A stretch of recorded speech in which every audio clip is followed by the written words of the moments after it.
And we are live. Hello and welcome to the Cafe Cast. And we've been in seclusion for a little while, but we have summoned ourselves back with the magic of a book I found in some barrel somewhere to talk about the season finale. And here with me, I have Unova Brony. In fact, I contradict that statement, second, because I am not Unova Brony. I am actually, instead, Kokochi Oma, the ultimate supreme leader! What a twist. Okay, so Unova's being Unova. Not bad. Hey, yo, glad to be back. And this time, I promise, I'm not falling asleep in the middle of the show. Hi. But Yes, yeah, no these are some good jokes last time. Stein for him. All right. Calliope Pony Hi, every pony. and Past Analysis. Hello there. It's been a while. I just recently watched the finale, so it's fresh in my mind. Piping hot, fresh thoughts. Aren't you lucky? Yes, I have one major thought, which I'd be surprised if no one mentions it tonight. All right. Well, and I, of course, am the second opinion, here to bring you the finest, most refined, and I'm out of ways to use the word fine, but nonetheless, expertise criticism. So, first, though, I let these plebeians go. I mean, my friends go. So, Almost like a wine critic. Unova, take it away. What did you think of the season finale? Well, first of all, plebeian, I would have to say that this season finale has certainly been one sugar rush of explanations, mythology, lots of exposition, lots of war and war building. And it is easily my favorite episode of the entire series right now. My God, this episode was one gigantic explosion of awesomeness!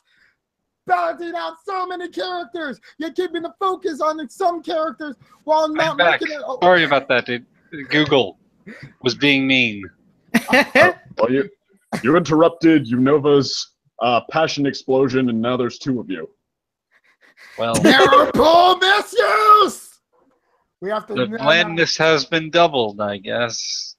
It is well plain to see by these two charades. Continue. I'm sorry I interrupted. Then. Shadow Play certainly has one of the most alluring titles I'd probably see of the entire season, or series in this case, because it's just like, it invokes a lot of ideas from me, particularly those of, I don't know, Persona fanboy reactions of like, yes, yes, yes, all this build up leading up to this. Thank you. Thank you. We actually get into the Pony of Shadows here, and it actually feels amazing. Like just for speaking about the villain of this episode, my God, I love the Pony of Shadows. Easily my favorite villain of the entire season. Seriously, sorry. Wow. I don't know why. I don't know why I keep on saying him, but he's just so great. Like, he has personality unlike Sombra. He also has Venom-like symbiote powers. It's like giving his... Yes! The symbiote powers, he has that, but he has personality? Yes. Don't insult my man, Sombra. I mean, Pony of Shadows, I don't know, he had cockiness, he had some swagger, but I mean, He's a nice, basic villain you fight for a final boss, but I think Jared's got a bit more meat. Smidget or Smidget, I don't know his name. I found the Pony of Shadows to be Stygian. bland, but Smidget, the actual Stygian to be, a cooler, interesting character. Well, the thing is, the animation on the Pony of Shadows was awesome. I can't say he wasn't what he needed to be, but he's more like a precursor to Nightmare Moon when you think about it. Sure. Yeah. I mean, like, I didn't say best villain ever. Like, I just said favorite villain ever. Don't mix up my words here. Sometimes don't underestimate the appeal of symbiote-esque imagery. Or in this case, actually fulfilling on the promises of what a Pony of Shadows would act like from Castlemania. And which is like, this is what I wanted. Like, but continuing on after talking about the Pony of Shadows, like Stygian on the other hoof, he is he's certainly quite the character. Like, he's not really like I'm gonna do something obviously evil. He's like, he stole the important items from the Pillars of Equestria, and basically because of this action, without the Pillars actually rationalizing with him, they made like the wrong impression of like, oh, he's gonna steal the magic for himself and cast him out. And here's the thing where I have to say it's both parties' fault in this case. Like, because I've heard arguments in which Stygian did not do anything wrong, and I'm like, he stole them without permission. Why didn't he ask? Like, there had to be a bit of envy in there. Like, Starswirl had to be a little bit right because, like, he just did it underhandedly. While for a good cause, it still was like he was a bit too shy and unwilling to, like, speak the truth out. I don't want to interject, but I am going to clash with that idea when it's my turn. Permission. Hallelujah. Well, I'm sorry, I certainly can't play the clash swords with you in this scrum debate then. But continuing on, but like, so Stygian, I just really do find like a kind pony there. Like, even if he did stuff wrong, like, I kind of find him a bit more sympathetic than Luna. Maybe it's just because like we've been through multiple seasons since like the series premiere, but it just feels like Stygian is what people would compare to as the Spike of the Pillars of Equestria, or in other people's eyes, the sunburst of the Equestrian Pillars. And both arguments are proven true. It's like, yeah, can you imagine what would have happened if Spike or Sunburst would have gone this route? Like, that would be amazing. Definitely a thought. I guess the Luna Stygian comparison is interesting because I mean there was both jealousy was a factor for both, but yeah, with Luna the implication was that she was just like, driven all the way to it until she accepted the darkness. Stygian, it was well, on one hand he just tried to get something for himself without any outside influence, but then his friends straight up banished him, told him they didn't want him anymore, and he gave in to the darkness. So I think that Stygian's case has more of an active acceptance of darkness, whereas Luna, maybe it was more. I'm kind of one of the.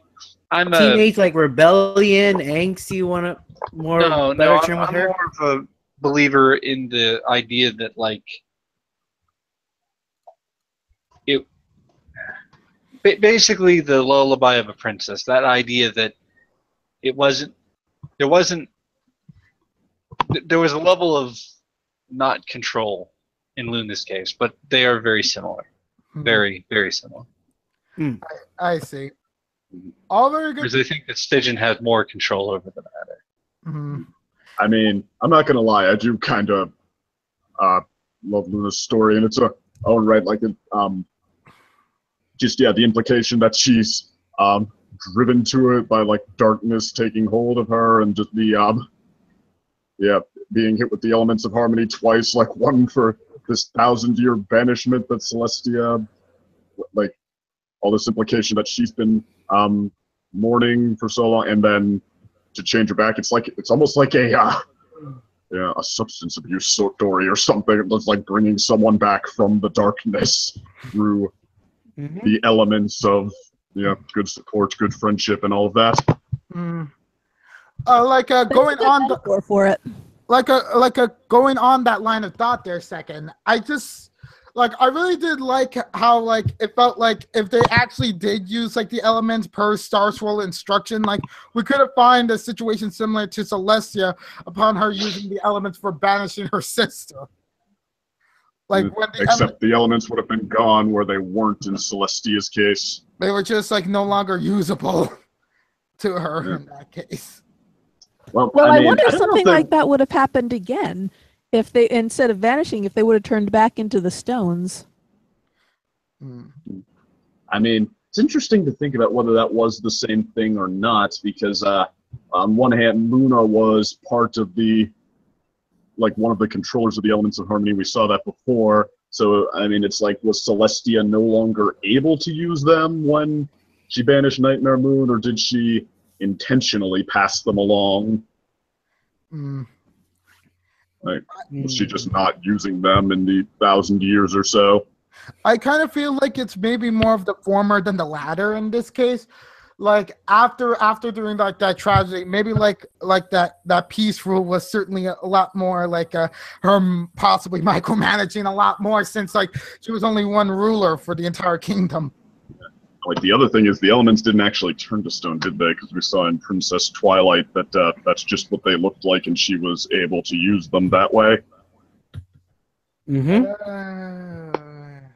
No, because in Princess Twilight, they looked like jewels. They were just differently shaped. But then when the main six found them in the castle in the series premiere, they were these gray stone orbs. Calliope is on the money there. Well, I mean, she drew the jewel. I mean, that like she pulled out jewels, but they were inside the gray stone orbs, weren't they? They were.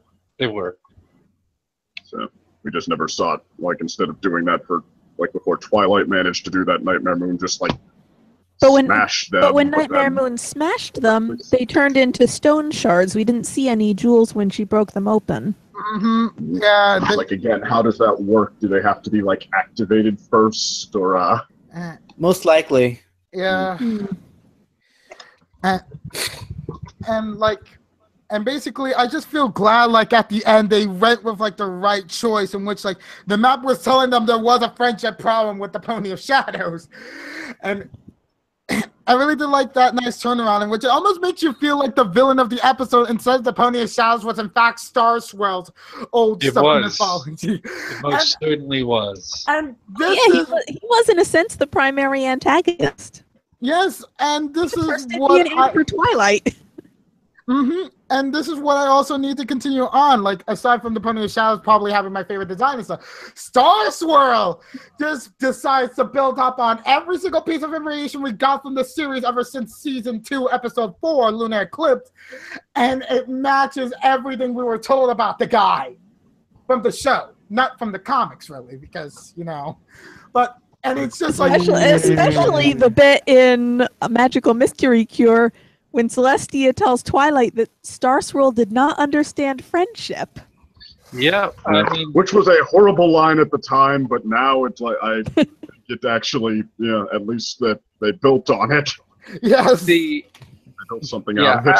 I'm gonna actually get to that when it's my turn, because I got some criticisms to lay down on this episode, this finale.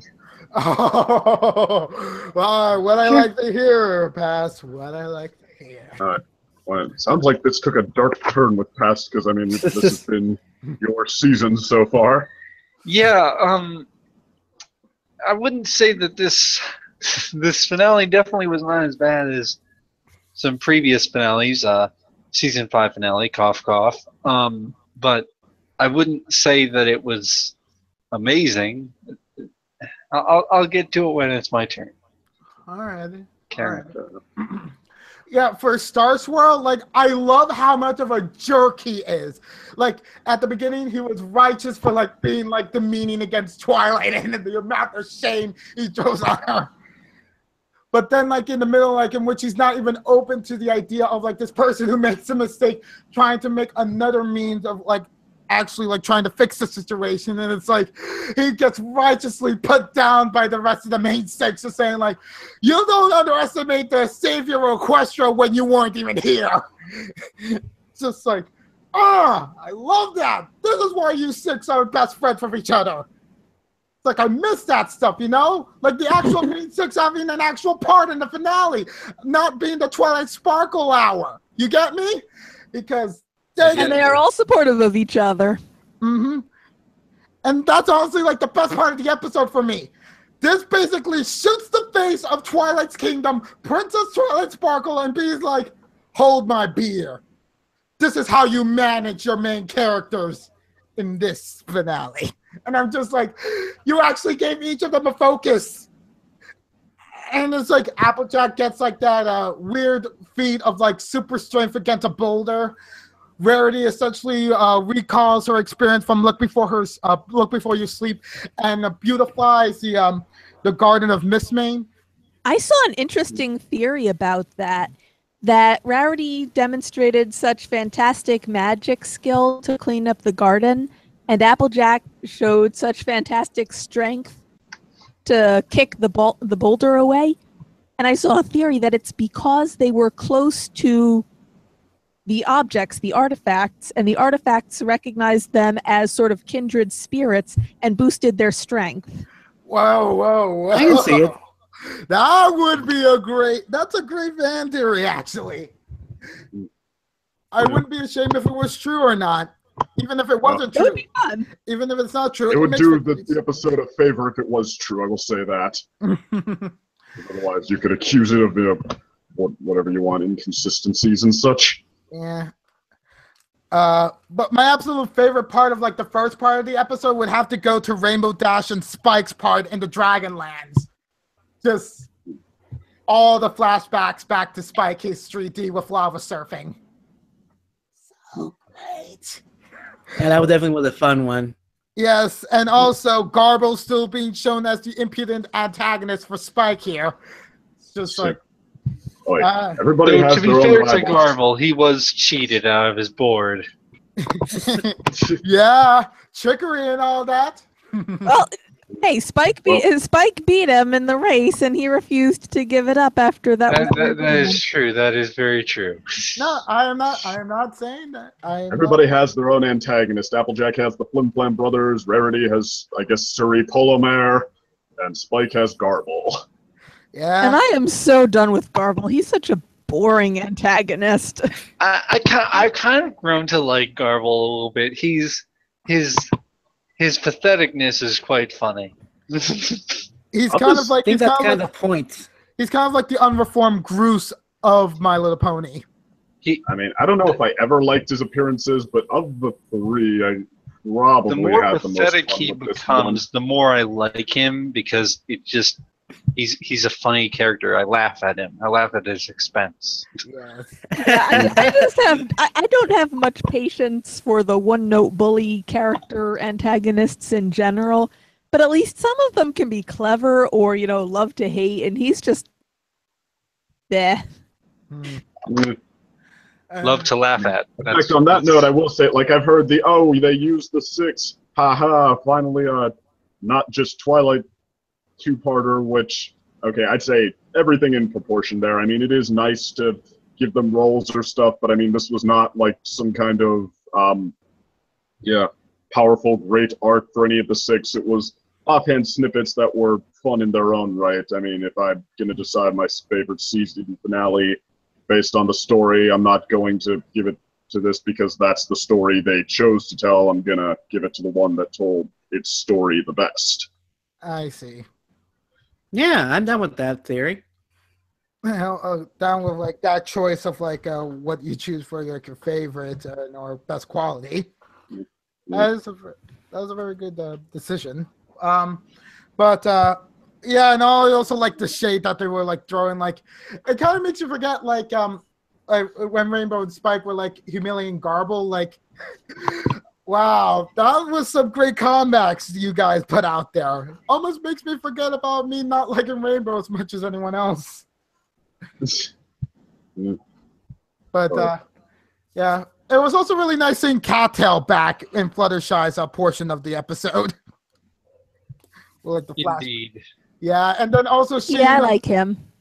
Yeah, like while he doesn't really show much in the character department, he's still a really chill guy, and it's like He is a lot more interesting than, I don't know, say Saffron Masala from like Spice Up Your Life.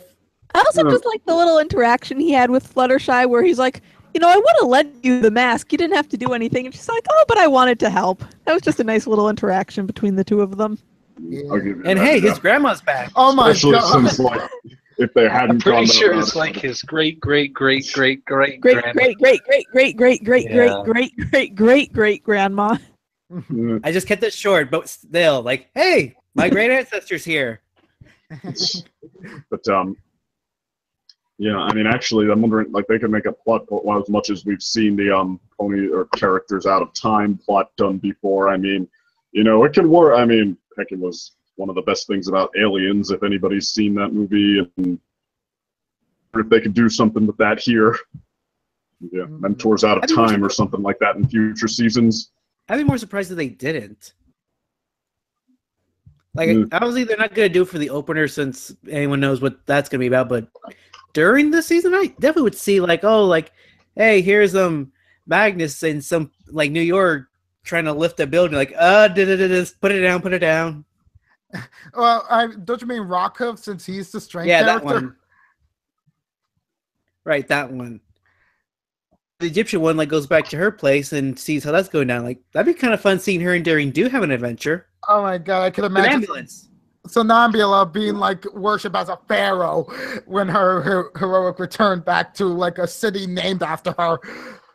That would be quite interesting, and hopefully will be a redemption for like that setting.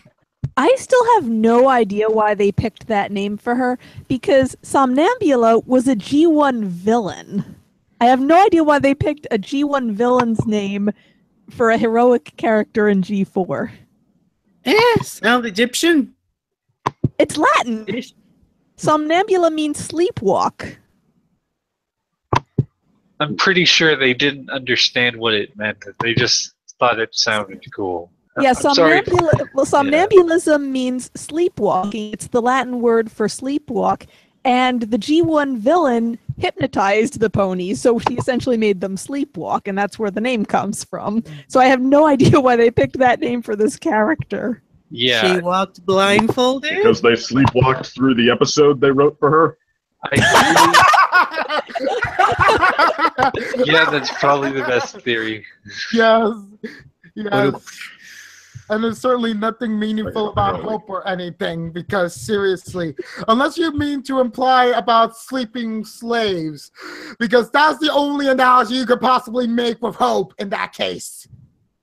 And I don't think they were smart enough to think that way. I mean, the episode, but like how the theme of it was hope? Yes! Yo, ponies. Yeah. I mean, I know. Hey, Blue, how you doing? Okay, I finally got the link. And well, after a while, after trial and error, I finally got it. Hey! My chit chat. Technology. I know. For some reason, I'm having trouble joining the Hangouts because apparently Google Hangout doesn't work for Firefox anymore. So you either have to download other pages like Google Chrome and various other things in order for it to work. So sorry, Firefox no longer works for Google Hangout, but you can sign up for these other accounts and work and sign up for the Google Hangout. So now I can join. I had to go and make a Google Chrome account, and now I can join, which is basically the same, just as a Google Plus account and everything. It's basically the same thing, but it's just a Google Chrome account instead of a Google account. The more you know. All right, so we were just talking about how, on a side note, Daring Done is still a bad episode, and one of our Daring Done is Daring Done is an amazing episode. What are you talking about? We can't argue that now. We can't argue that now, Bass. Okay. And I was complaining about how the name of Somnambula doesn't work either logically or with the pre-existing My Little Pony lore. So wait. Just before we continue, does everyone here dislike Daring Done? No, I like it. That was fun. I wouldn't say that I dislike it. I found it dull. I I kind of mean, find it. I didn't give thumbs down to any episode this season, but Daring Done is my last place pick. Wow. For me, I'm probably like the negative Nancy here. I put it as a disgrace to the theme of hope for everything. Like everything other than the flashback was just terrible in my eyes because of like so much potential. It'll be good food for thought later. Wow. I'm so proud of you. You have out-seconded me. Well, I just And the fact that I kind of am disliked it. the fact that I am a G1 fan probably screwed that episode up for me, because as soon as I heard the name, I was expecting, oh, they're bringing back the villain from G1 who's going to brainwash the ponies. And then having that name as a heroic character just completely threw off the whole experience for me. I was just as upset that they said the name Grogor in a storybook in a flurry of emotions. I still want to see them bring Grogar back just because it was in Me a too. story. I hope that's not just a fictional story and they decided to just use him as a fictional character. But, so sorry, no Grogor. Oh, Blue Wave. But then again, in Equestria, all fiction turns out to be real. That's true. They also used Gusty's name in that book, and I would love to see a G4 reimagining of Gusty the way they did for Moondancer. They have to get the lady who voices Bart Simpson to voice him because that's totally what Gusty sounded like. It was the same voice actress. Oh, she really? Yeah, Nancy Get her Cartwright, again, I she's think is the still name. working. The same voice actress voiced Gusty in G1 and Bart Simpson. Same person. Wow, I didn't Oh, even interesting. bother to- That'll be a very Confirm special that. guest voice. Yeah. Oh, yeah, she Wait, probably homage. doesn't come cheap Homage these to it days, if they but then could bring again, back the original voice actor. yeah, that would be great. Mhm. And heck, they got Weird Al Yankovic, and Patton Oswalt, so And Felicia Day. And William Shatner. Yeah. Ah, that was such a good Hi. episode.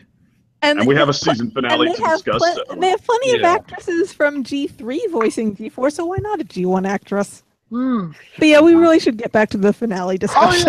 yeah, in order to segue into the finale discussion while still talking about voice actors, the voice actor for Starswirl the Bearded. The bearded did? Yeah, the Bearded. Sorry, He has an extra beard. I have an extra beard. Yes, you have been Starswirl the Bearded did. Kind of sound like Gandalf to me a bit. Can I say one thing? Sure. What this episode has done is definitively proved that Starswirl is not Discord. Yes. Oh, Without those a doubt. Headcanon Yes. denied. That theory's still going on? Oh, No, Not that, anymore. No, that theory hasn't. Surprised at how many theories continue to live past the point when they really should die. To all the bony theorists out there, sorry, headcanon denied. Headcanon. Every headcanon, every episode. Play a little violin for ya. The duality angle is for not fear theorists, fellow theorists. But But continue. You know. so the voice actor for Starswirl, Chris Britton, he's apparently another Death Note alumni voice actor, just like Spike's VA. The voice He also for voiced Light's Odin father. in a Thor movie, which is a really good fit. All this Norse mythology. And what about the Pony of Shadows? I forgot who played him. It was Let's see. I have no idea. I need to actually research that because I didn't see him. Is it Stygian? No, that's the name of the pony behind the pony. Stygian. Yeah, Yeah, His no, name but was his Stygian. voice was nice. I liked that, old English accent they had for him. It was He certainly had the swagger. did. But anyway, so yeah, we're not gonna be able to continue until we find out who voiced him. Oh, it was Bill Newton. Bill Newton? Yeah. Yeah, but let's get back to the episode. The Bill Newton? Uh-huh. Yeah, I don't know who that is. Yeah, all I just see is a Beyblade Burst VA. Yeah, Blade Bait Burst and something called Dragon Age. Inquisition, the video game voice actor as well. This is like one of those MST3Ks of the opening of Disneyland, where they're introducing all these sitcom celebrities as making their appearance that nobody's heard of anymore, and then they get to Frank Sinatra, and all three riffers go, who? Oh, wait a minute. At least he's more popular in MLP. He voices Ferrix and Bright Mac. Oh, my God. That is a nice catch here. Yeah, Applejack's father. Oh, yeah. Applejack's father is Thorax's brother. Bearded, too. Oh, I knew Thorax's brother was bad news. Oh, God. Well, that was certainly a nice little detour of the discussion, but hey, I welcome it. You know it. All right, so any closing thoughts for you, Unova, on this season finale? Well, I felt really glad that this two-parter was certainly a marked improvement over a lot of like season 4's finale, season 4's two-parters in my eyes, and I just felt like, oh my God, these themes in this episode resonate a lot more with me. The ideas of the Pony of Shadows, combine it with Starswirl being a wonderful jerk, and lastly but not least, just seeing like a huge ensemble cast, almost like the Avengers suddenly come for like My Little Pony. Overall, makes this like quite entertaining for me and quite enjoyable. And I don't even care about like the pacing of the episode, like because pacing has never really bothered me that much. If it's like fast, oh boy, you touched on the thing I was gonna touch on.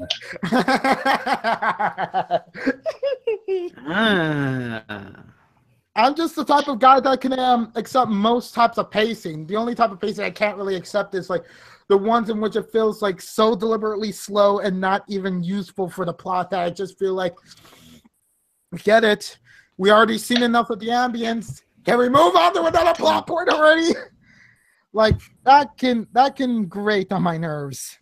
Mm-hmm. But for like this episode, oh yeah.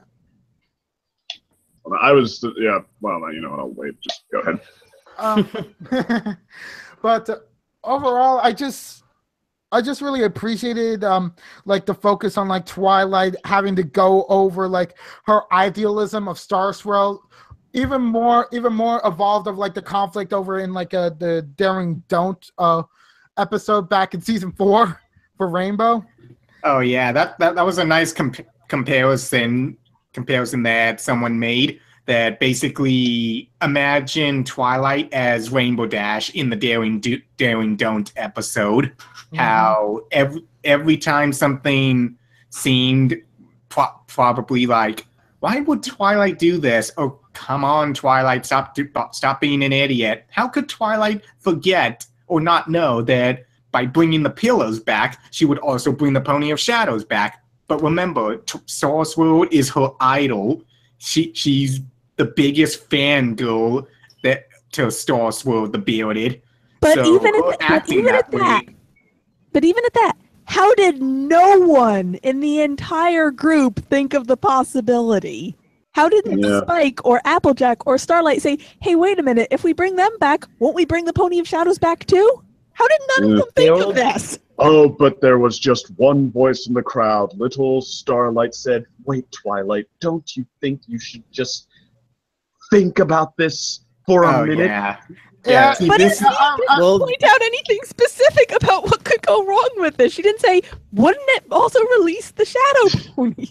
Yeah, to be fair to them, they were more preoccupied with trying to help those who were in trouble. They weren't really thinking of, oh, right, the Shadow Monster. They kind of figured, oh, the Shadow Monster's done, and we should be able to get them without the thing. But didn't realize, oh, right, there's no loophole. But it was such an obvious thing that was going to happen. I can't believe that none of them even thought to bring it up as a possibility. Even if I have a problem with this episode, it would be that no one thought about the fact that the Pony of Shadows was sent away as well, and bringing them back would have brought him back too.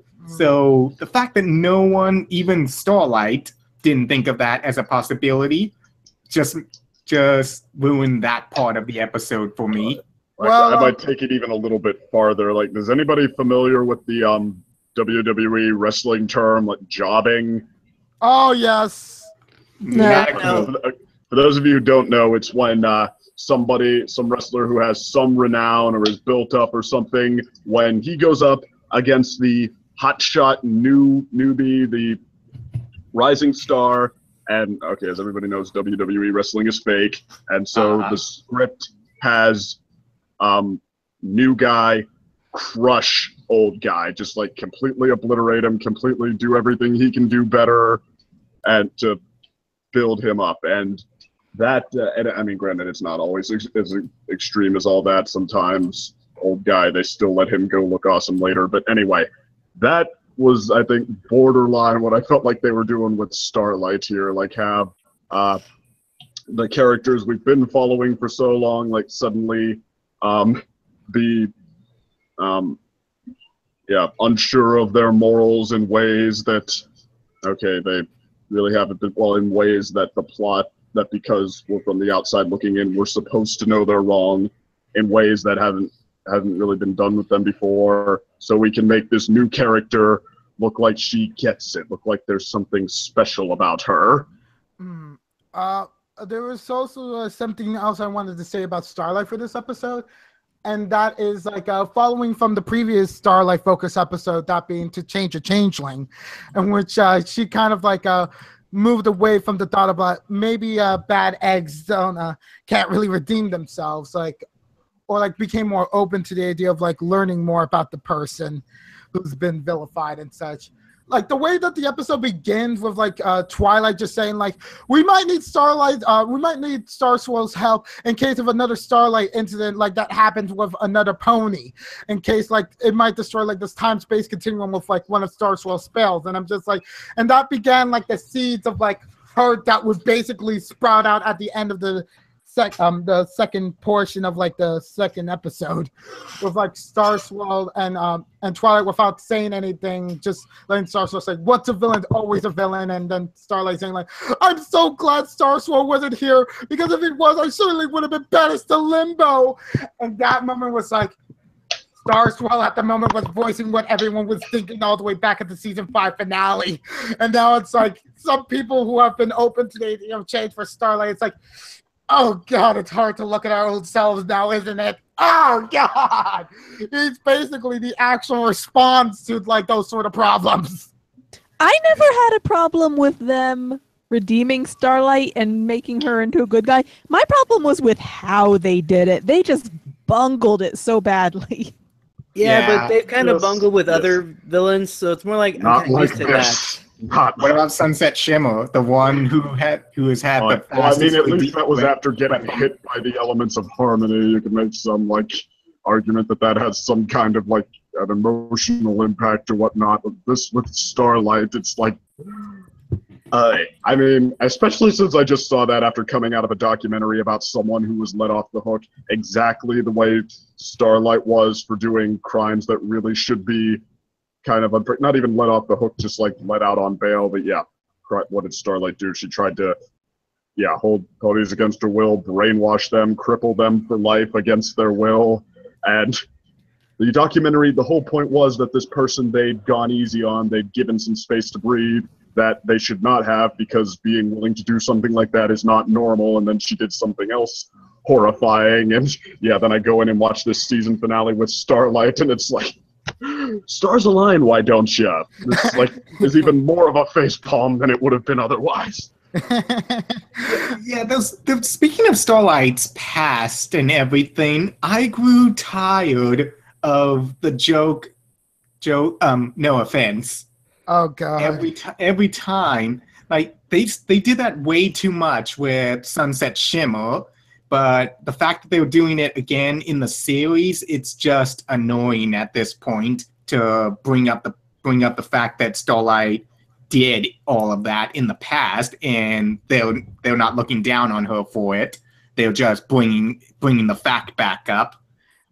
Yeah, it's just like, and her entire motivation for becoming a cult leader and brainwashing people and holding people against their will and trying to destroy the world and unmake history was that her friend moved away and didn't keep in touch. Yeah, I actually had a theory about what would have been a better motivation for her.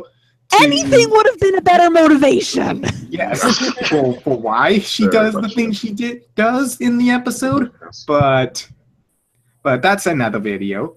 So the fact that that was the reason behind her whole "I'm going to travel back in time to destroy you guys and possibly the world" was because what she lost a friend, or he moved on.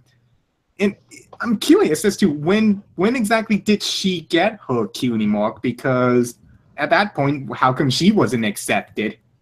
And if she was worried about losing friends because of them getting cutie marks, then once she got a cutie mark and could make friends with other ponies with cutie marks, what's the issue? No.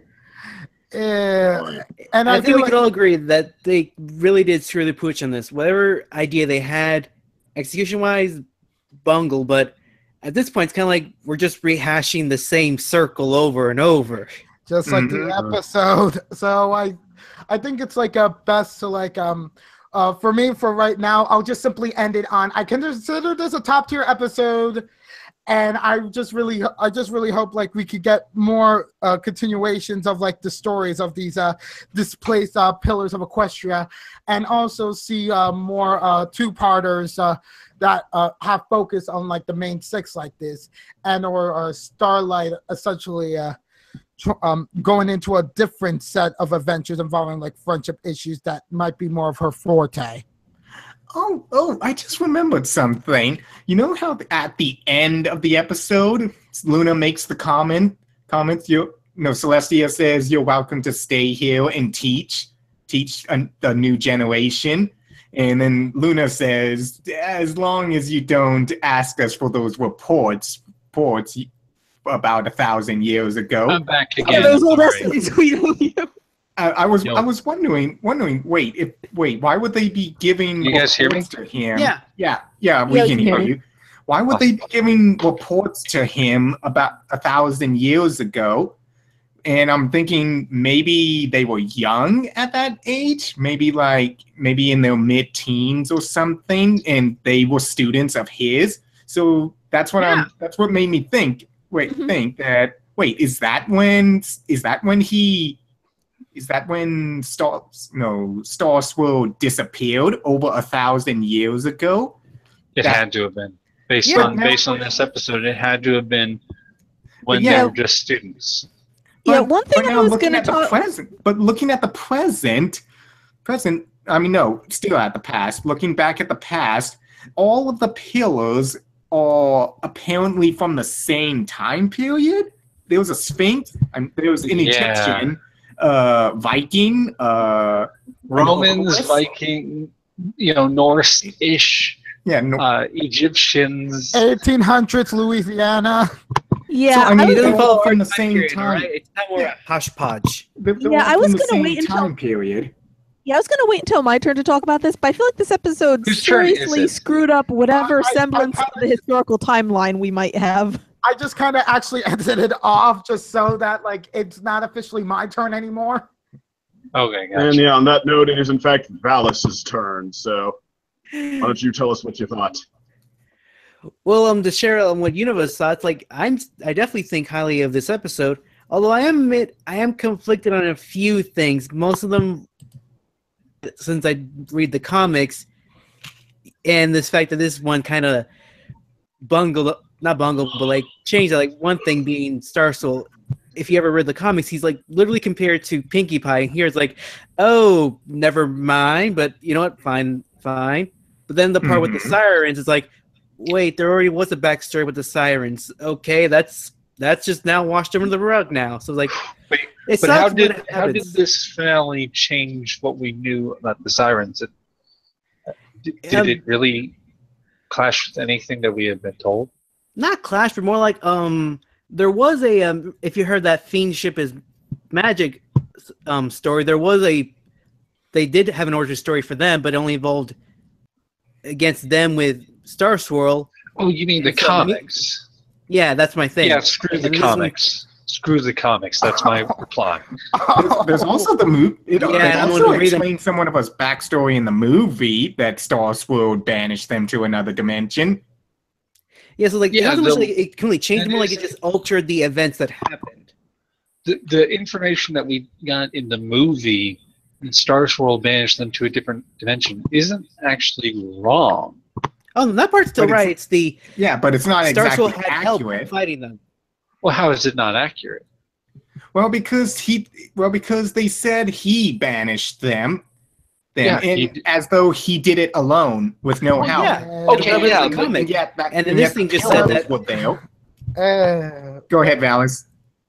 Oh, and that was just basically it. Like the comic said that, oh, he took care of it, but now this like changed. Like, okay, so what happened in that comic and whatever else is like, okay, altered, but it's something like, fine, I understand. The comics are kind of B canon, so it's just kind of comes with the territory, sadly. But it is fine. Although I am still kind of getting over how Starswirl act in this when I'm used to his. If you ever look again in the comics, he was more of this kind of like kind grandfather to especially Celestia and Luna. Oh yeah, I've seen But- seen him in the comics. But he does get stern, so I'm like, okay, and this is just he's more focused on the task at hand, which is the Pony of Shadow, Stygian situation. So I'm like, that's where I'm kind of like going off of like, you know what, fine, it's okay. He's like this. hmm You know, I do kind of want to punch him sometimes. I'm gonna punch. Yeah, no, he was a bit of And it was- a dingle in this finale. Oh yeah, I remember Yeah, but- Comic Sans mentioning that basically this episode like decanonizes the Journal of the Two Sisters because it said And the tree thank was. goodness it does, because that journal was a plague on this earth. Oh, Pass, you really are aiming to be the true villain of this cast, huh? But I those like the two Journal of the glorious- Two Sisters. Oh, I hated it. I'm sorry. The book or It the- does a couple things I do not respect in the slightest. I love the Journal of the Two Sisters. Yeah, well, wait, are we I think referring to most like do. in the show or the book that hit the show? The book itself. I think it conflicts with some things that were in the Series. Heartswarming Eve, which is Mhm. still the holder of my favorite episode. So, yeah, I'm not happy with the Journal of Two Pony Sisters. I Well, I disagree I with mean, you, like, but I if the think that's a comics can discussion contradict for it. another day. think it's Well, that wasn't yeah, a that comment. is discussion. I mean, like, yeah, different sources of books. It's like we can now treat them as alternate universes, just like Rick and Morty does. Alright. Okay, so back to the season finale.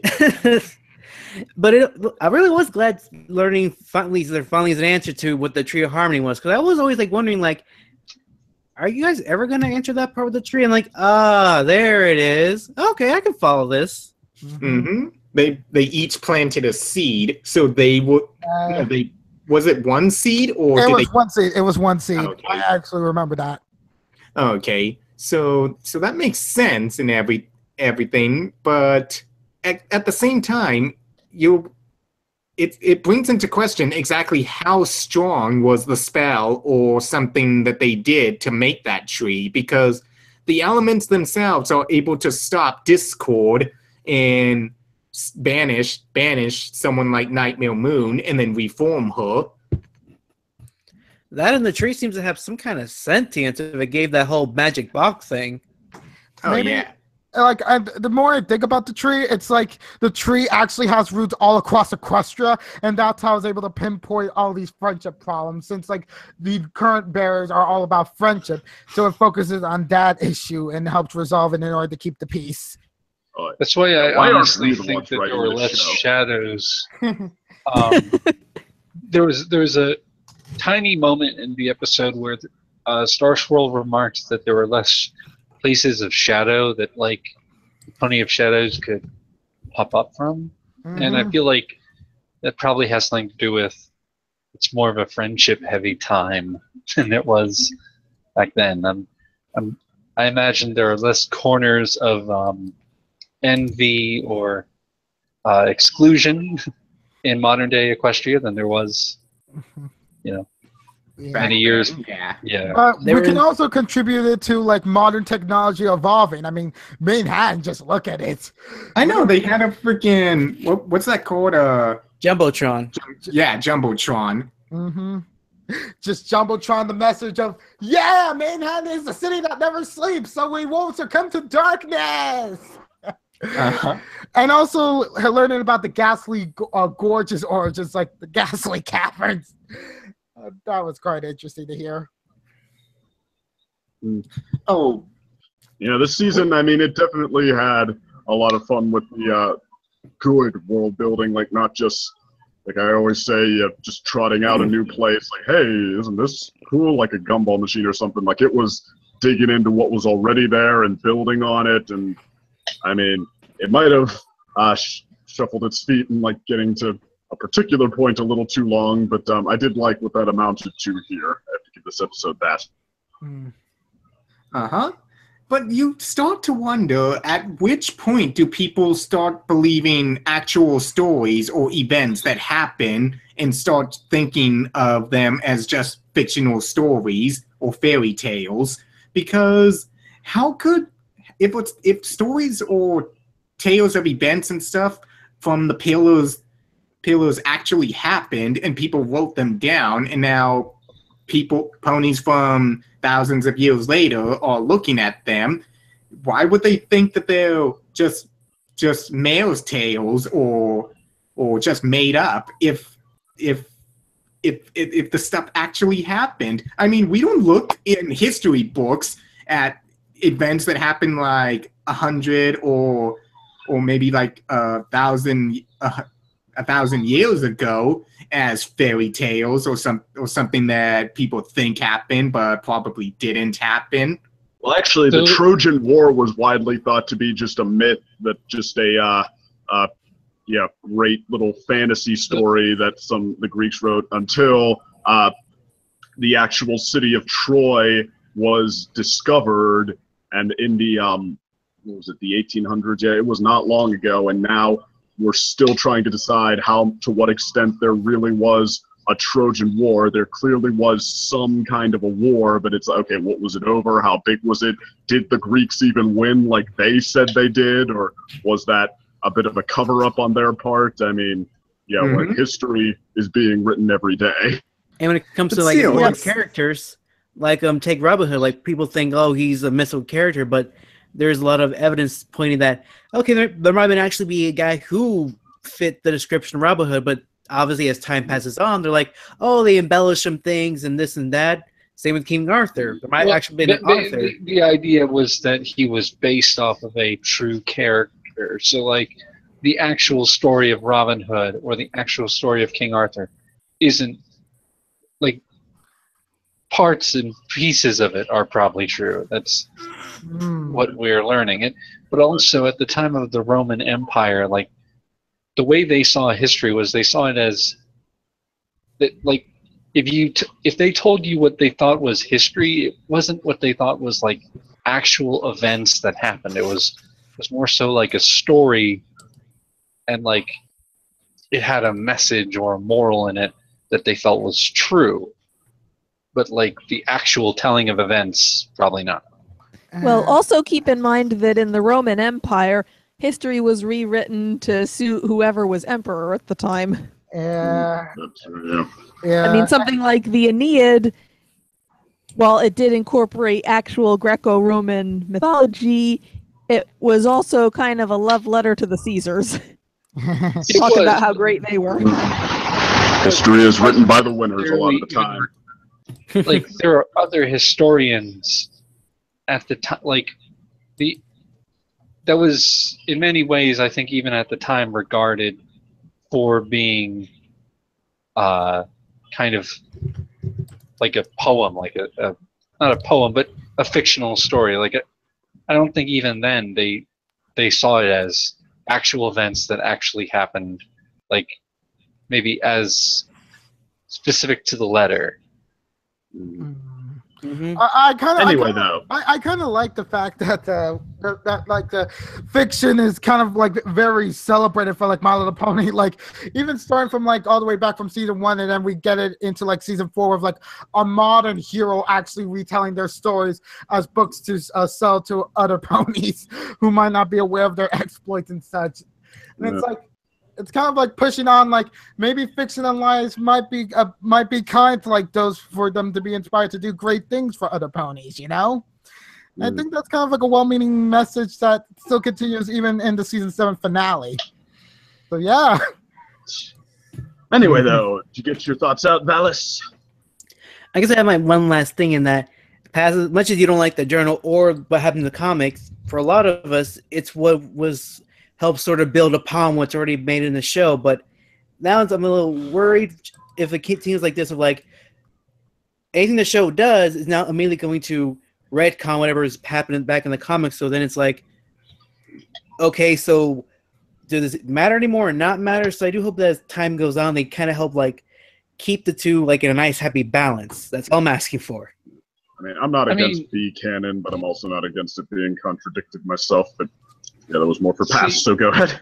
Yeah, like, I would say that the comics have always been, you know, there have been those who want them to be more incorporated into the show, and then those like me who, you know, have issues with some of the interpretations the comics take.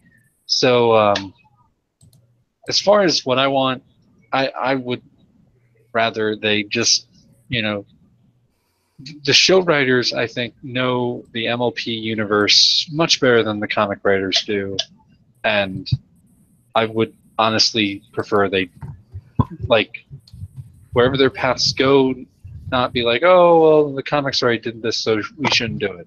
No. I'm not of that opinion. Yeah.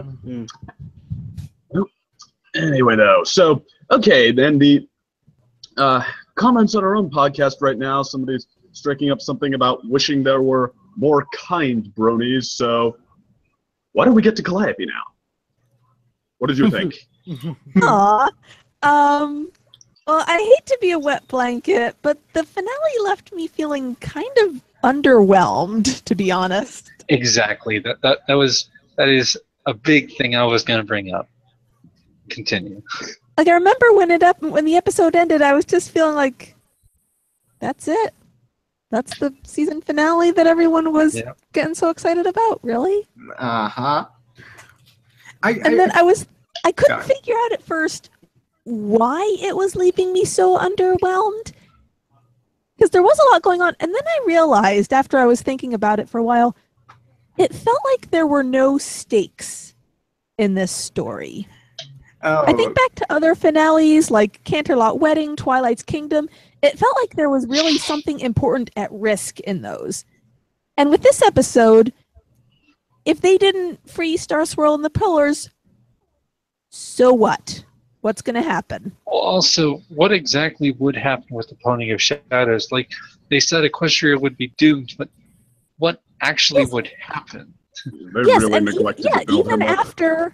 Even after he was released, he didn't really do anything. He's going to seek out these shadowy places to gain power, and they went to them. It's like, oh, these aren't shadowy places anymore. These are well-populated, good places now.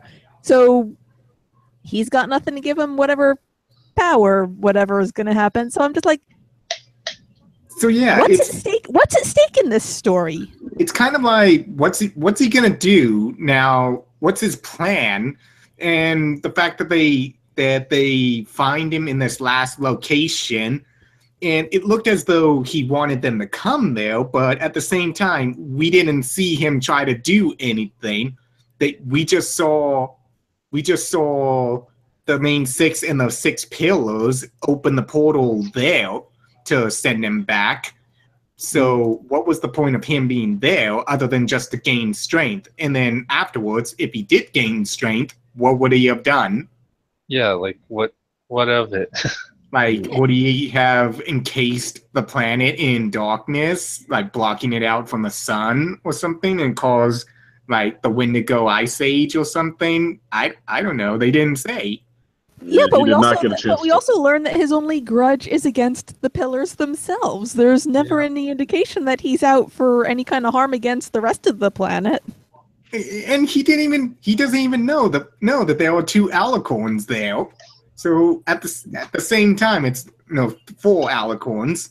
So at the same time, it's like it's interesting. You're gonna have a hard time defeating them. Celestia or Luna until the very end of the episode.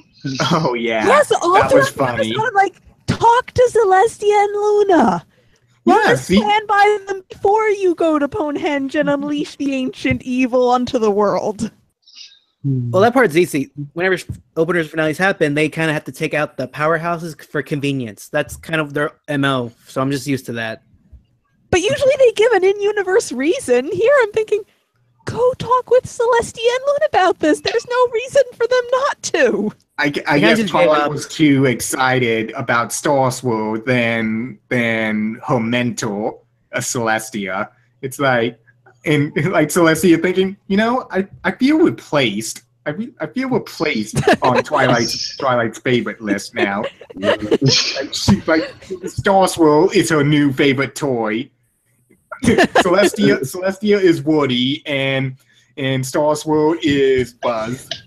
That's how I see it. There you go. But I mean, I guess I can I can see the argument that Twilight makes for just wanting to go ahead with this, just like, even if there's the slightest chance of bringing the pillars back, they could do so much good. But I mean, it's like, okay, yeah, there's clearly a lot more to think about than this. You know why they're having her plow ahead with it,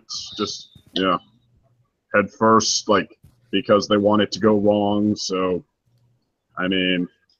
But then what about afterwards? What about in part 2 when they have released the pillars, unleashed the Pony of Shadows, and now they're talking about this plan that could potentially destroy the elements, which would then kill the Tree of Harmony, which could then cause the Everfree Forest to grow wild over all of Equestria, and none of them thinks to consult with Celestia about this plan? I think because, especially Twilight, she's more starstruck by Starswirl because, he's the granddaddy. He should have all the answers, so we're good. As long as he's on the job, we're all okay. And then, she doesn't even need to think about what to eat for breakfast now that Starswirl is there. Exactly. There is one potential theory I have for why they didn't consult Celestia or Luna. I'd love to hear it. Would be that this episode was already way too chock full of characters. I mean, just think about how many characters are in it as part of the traveling group. You have the 12 plus Sunburst, Spike, and Starlight. That's 15 characters. 15 characters. Yeah. And then if you added Celestia and Luna, it'd be 17. And 15 as is. Well, not to mention the other ponies that they encountered, like the you had Daring Do. And I'm not against large cast stories if everybody does about what they're supposed to do and nothing more, and it all works together well enough. But that said, I wasn't really that struck by Celestia and Luna's absence, and I guess because, I'm sure they'd have some kind of help to offer. It didn't feel like a situation in which they would be the authority. I know they were around for Starswirl's time, but this is clearly something that he knows about, and before that, as much as I was kind of face-palming to myself, I could accept that, okay, Twilight's a princess now, she's supposed to be technically making her own decisions without going to some other princess or some mother figure being like, hey, can I? But, so, I have another question. I have another question. Something doesn't make sense right here. Okay, so we saw the pillars use their artifacts and stuff to seal the Pony of Shadow away into limbo. So then, how exactly did they get separated from them? Who knows? Oh, Maybe someone like- went there, found them, and just There, like, oh, when it I'm borrowing happened, it. nobody else Yeah, I knew was about wondering that about place. that too. And yet we saw what's his name? That Earth Pony one? Cattail. Yeah, we saw Rockhoof's shovel or something in a cave. Yet how did it get over there? In fact, how did anyone know it was over there? Yeah, I was wondering about that too. How did the artifacts get from Ponehenge to all the other places? Maybe it was like an official disappearance report, like missing person that decided to return the artifacts back to like the respective homelands of the owners. But at the same time, how did they get in those places? Like, how did it get in a cave? What and how did that the blindfold get caught in that drain? I'm just thinking like maybe because of like incidents that happened in between then and now that like accidentally like the blindfold probably fell off into the sludge. Maybe for like the shovel, that's quite easy. The people over at Rockhoof's own territory was probably like, we might not have our hero now, but we at least have this shovel to commemorate his memory. Mm-hmm.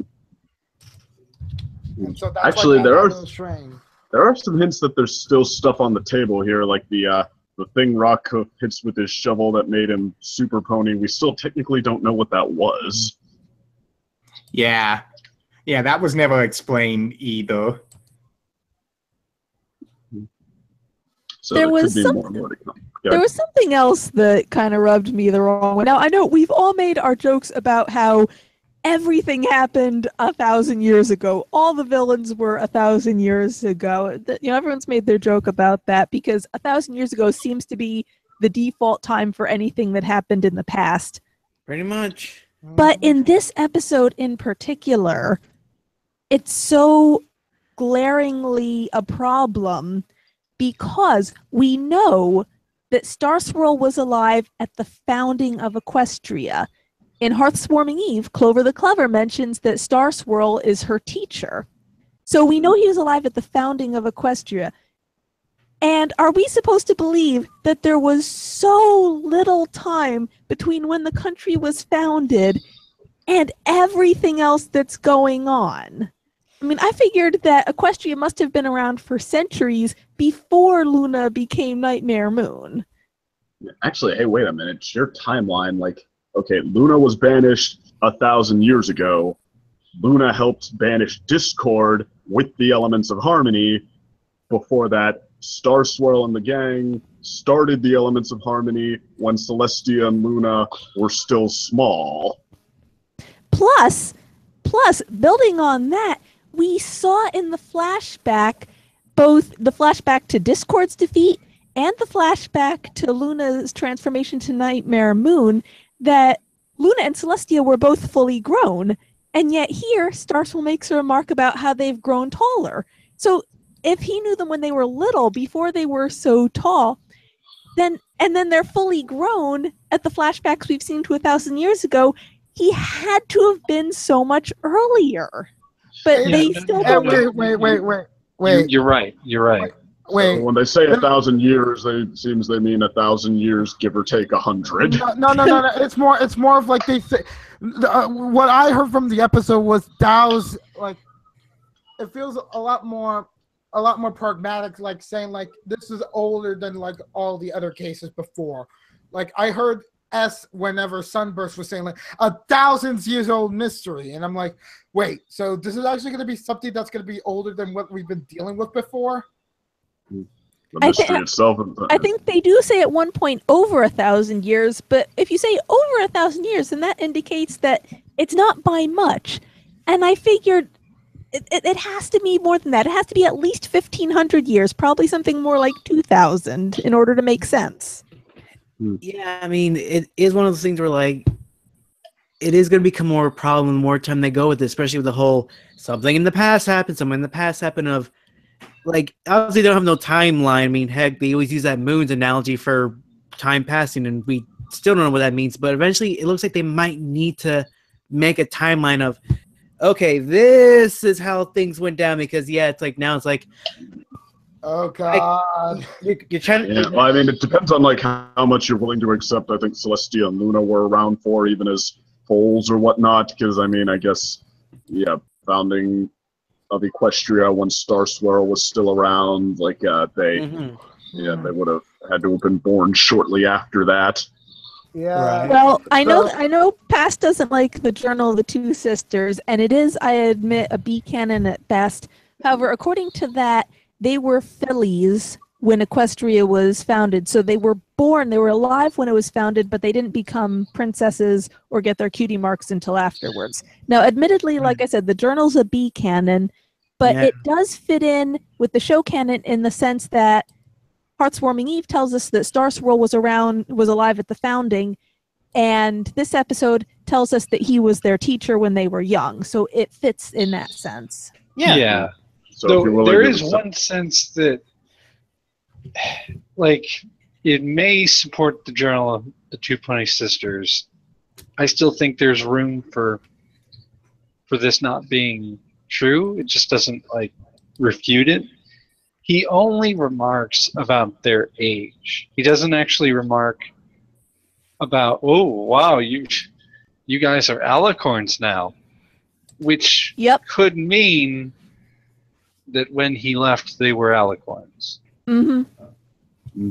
Pretty much. Became alicorns at Twilight's age, and then Discord, maybe they were adults, but they weren't like, hundreds of years old adults. They were the age that adults usually are when they sound and look like that, that young.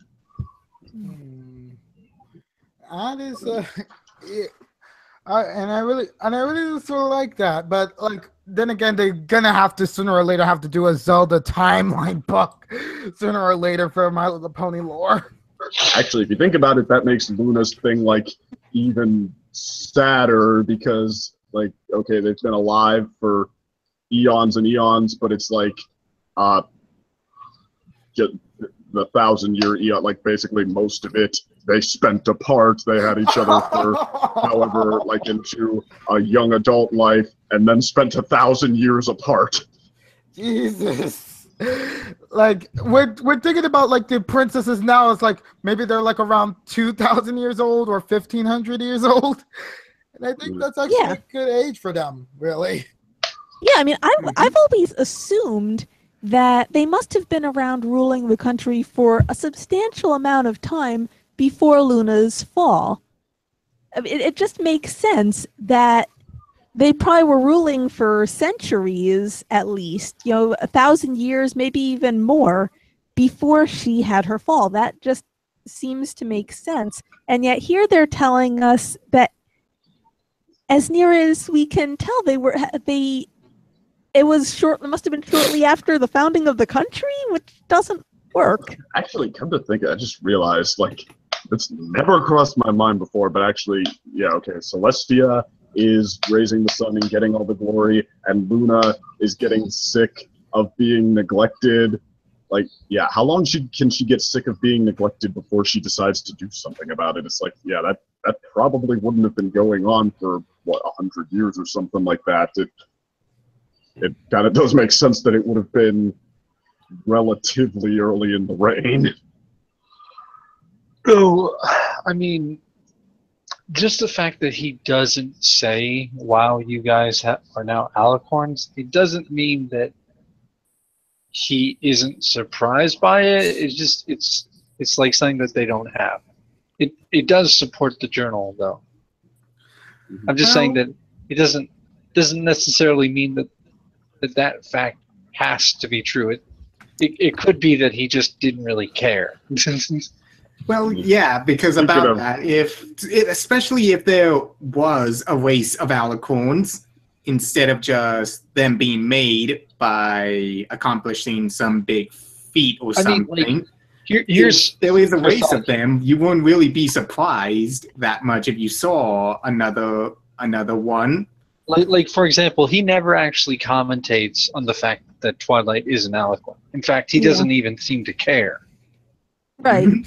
And also, let me ask, let me ask, if you see someone that you haven't seen in a really long time, and you notice that both they are taller and that they've changed species, which fact are you going to comment on? Yeah. Species. Yeah. Probably. Yeah, it's more Boy. likely they were already alicorns from the start, and he's just more like, oh, you just got tall. So that's probably the reason why he didn't react that much to Twilight being an alicorn as well.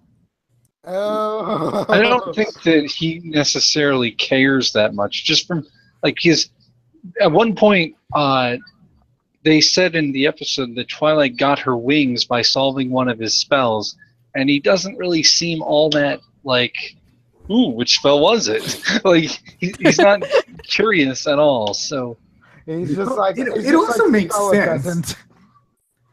It also makes sense why the spell affected the elements of harmony because they themselves were the creators of them. So, actually, we got a question though. What we all thought of the way they treated Stygian. Just how Okay. bad did you feel for the guy? well, when it's my turn, for him. I really want to address this, but like, should I wait for my turn? Well, go around in a nutshell, just like, you know. Yeah, well, just give a brief thought now and then expand on it later, I guess. I mean, I thought that the way that the pillars treated, what is it, Stygian? Stygian. Stygian. I found it extremely stupid because, okay, so like they don't know this. Their entire impression of this character is that he's a good guy. He's just an average villager, and then he takes their jewels or Artifacts. their artifacts, and they jump to, oh well, And he's using them for evil. he's using them for evil. To me, it just seems very, very stupid. Just there's no other word I can. Just like that doesn't. Just from an outsider, that sounds ridiculous. I mean, like, on one hand, I could kind of see what they were going for with the old-timey sort of, hard line and old-timey sort of, like, okay, we have, like, these are very sacred, important things, you know, this is, like, all for a cause greater than ourselves, and, you have to abide strictly by the laws of that stuff, so... And then, the Stygian guy, he's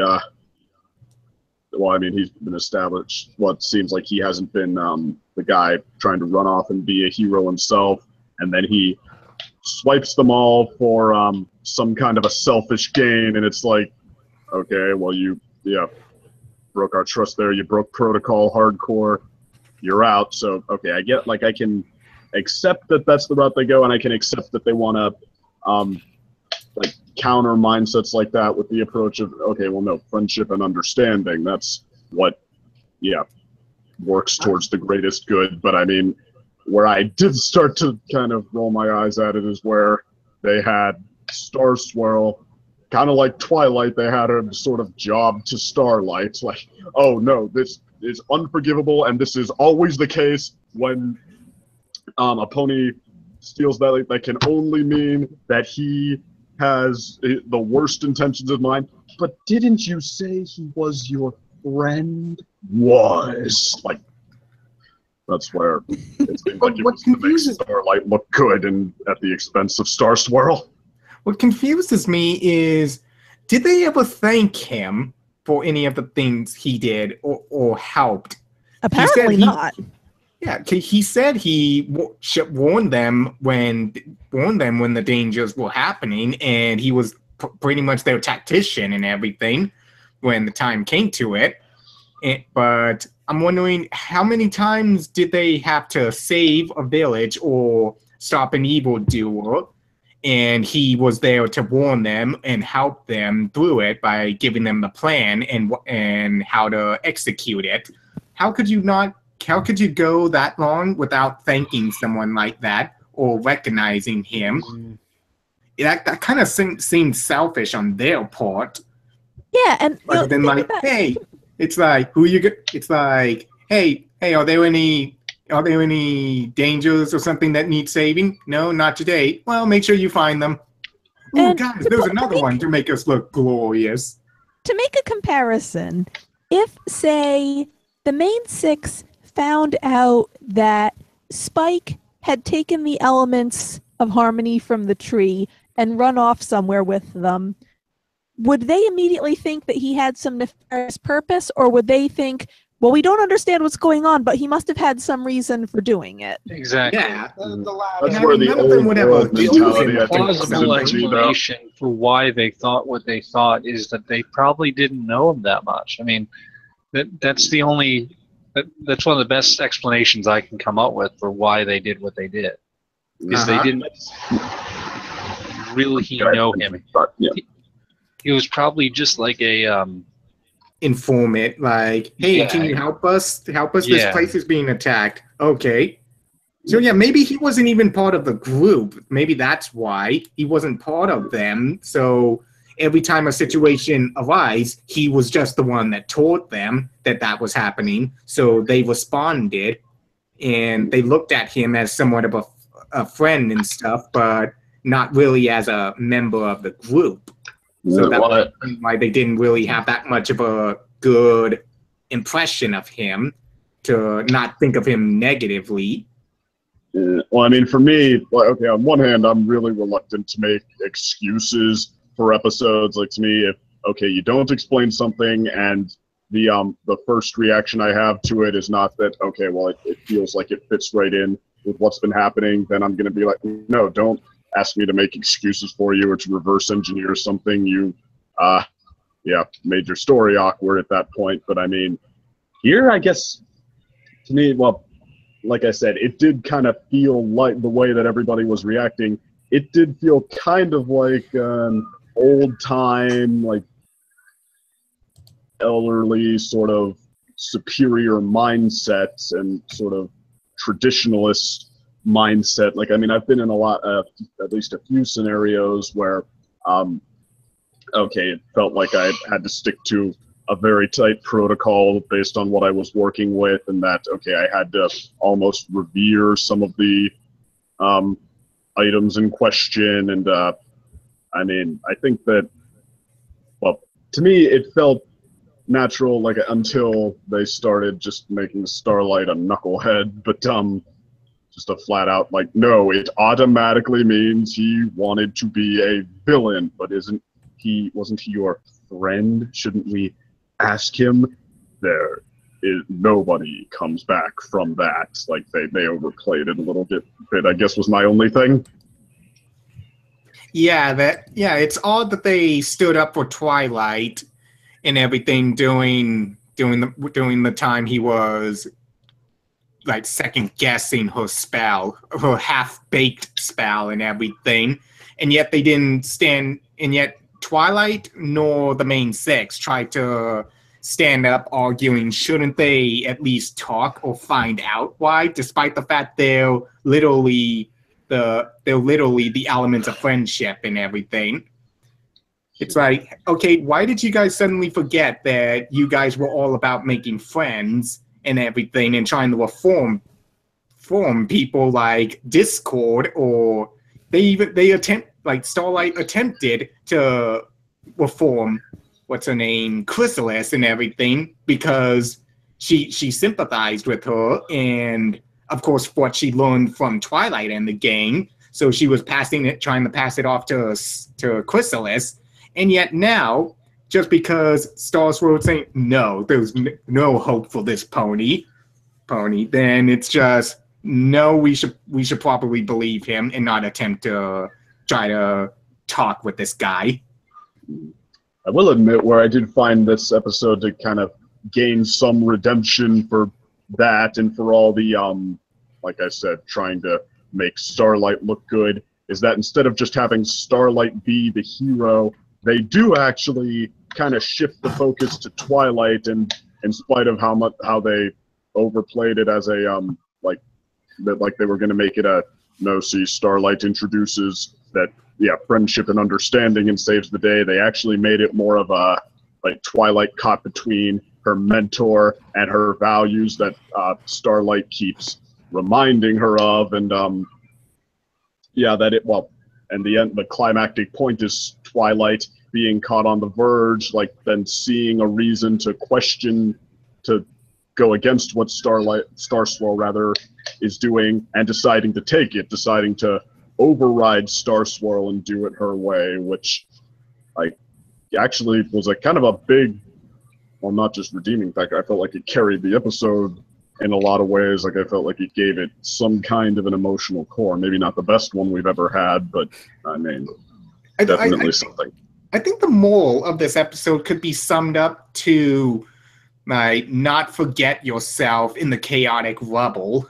Basically, with everything that went on, Twilight essentially forgot who she was, the princess of friendship, and her student had to remind her of that.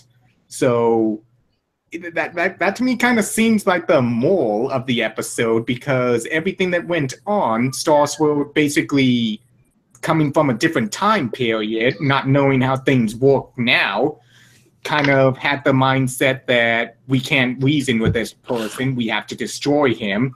So now Twilight looking at the past, Twilight being from the present, is all about making friends with everyone, trying to reform them to their side, but now being conflicted with this person from another time zone, another time period.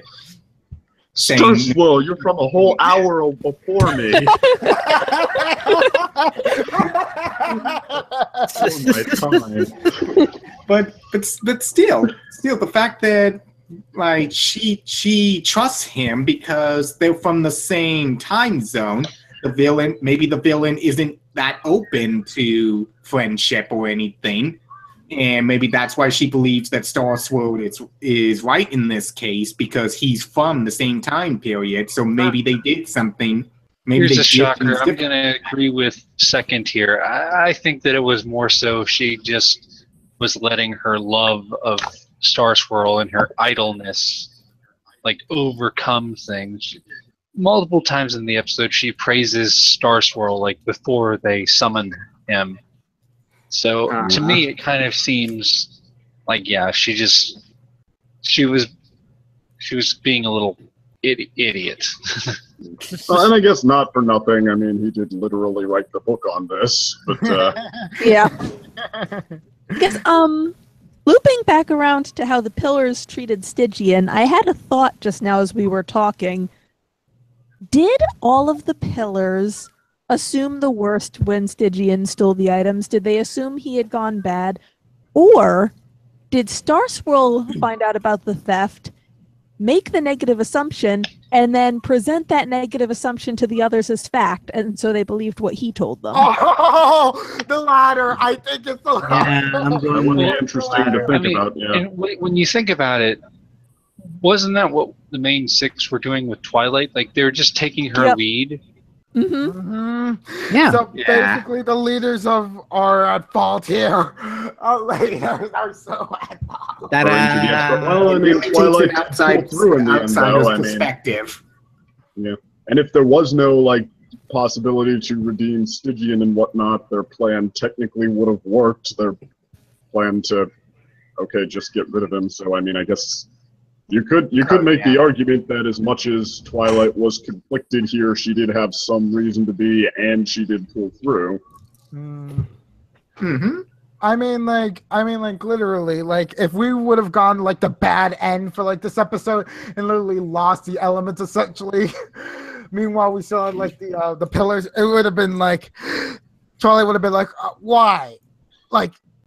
After everything, even though we have my idol back in our reality now, it's we have to give up the elements and now we no longer have the map. And then here in the background, a bunch of bronies rejoicing after 3 seasons of hating the map. I don't hate the map. I don't hate the map either. The map is kind of growing on me, I will admit. let's see. It brought out one of my favorite episodes of season 6, so there's that. I don't hate the map. I just think it's underutilized. Yeah, well, I mean, I did feel like they, dropped the ball. Well, not even dropped the ball. They made it a disappointment in its introductory season 5. Like, okay, this is the new arc now. This is what we're all about. The new arc is we go on friendship adventures every so often. Yeah, in that case, season 5 is kind of like, hey, we don't actually have a storyline. Yeah. So season 6 was like, it felt more boring. It was like we felt like we did have a storyline, but it was supposed to be the storyline about Starlight being able to graduate from being a student, even though it did poorly. So, don't get me started on that, please. Yeah, but yeah, I do feel like that's where actually, I said this in a different podcast. Like, season 5 and season 7 are like my smack in the middle seasons. They're not the relatively speaking, the boring long treks that with just a few great episodes for comfort, and they're not my pure cocaine, love what I'm seeing, having a great time seasons. Like, they have a little of both, and they have this in common. Season 5 was kind of like, the road veering off course on the road to Damascus. Like, okay, we had these season arcs. We had this continually evolving story of the main 6, and season 5 kind of veered away from that. It's like, okay, they just have adventures every so often, and then there's a villain, and you know what, let's maybe focus more on these side characters and such. And now season 7 is kind of like the road back. Like, okay, now once again we have this plot developing that the main 6 have a legitimate connection to and involvement with, and is very well poised to keep growing next season and keep expanding. So I mean, I feel like I'm actually curious as to it's not a total coincidence that they both have. They're like mirror images of each other. But anyway, go ahead, Blue. I'm curious as to how this is going to transition into the next season, because now that the Pillows are back, are we going to have stories around them adjusting to the new environment and everything, or are we still going to have them going on friendship quests?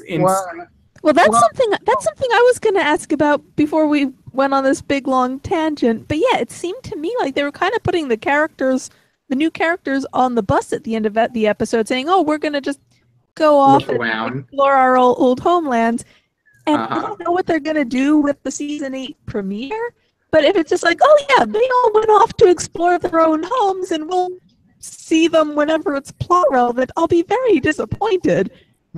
Yeah, but their old homes are not very far away. I feel like if they do want to dig into some further lore here, even if they do just sort of each go back to their own homes, it's like it still wouldn't take much to draw from them to build on that. Well, you remember I was saying that this episode left me feeling underwhelmed, and part of that was, like I said, there's no stakes in it, but the other part was that this should have been grandiose, that you have these living legends returning after being gone for such a long time, and it just kind of passed by. It felt like this should have been a huge deal that didn't really get the reverence it deserved.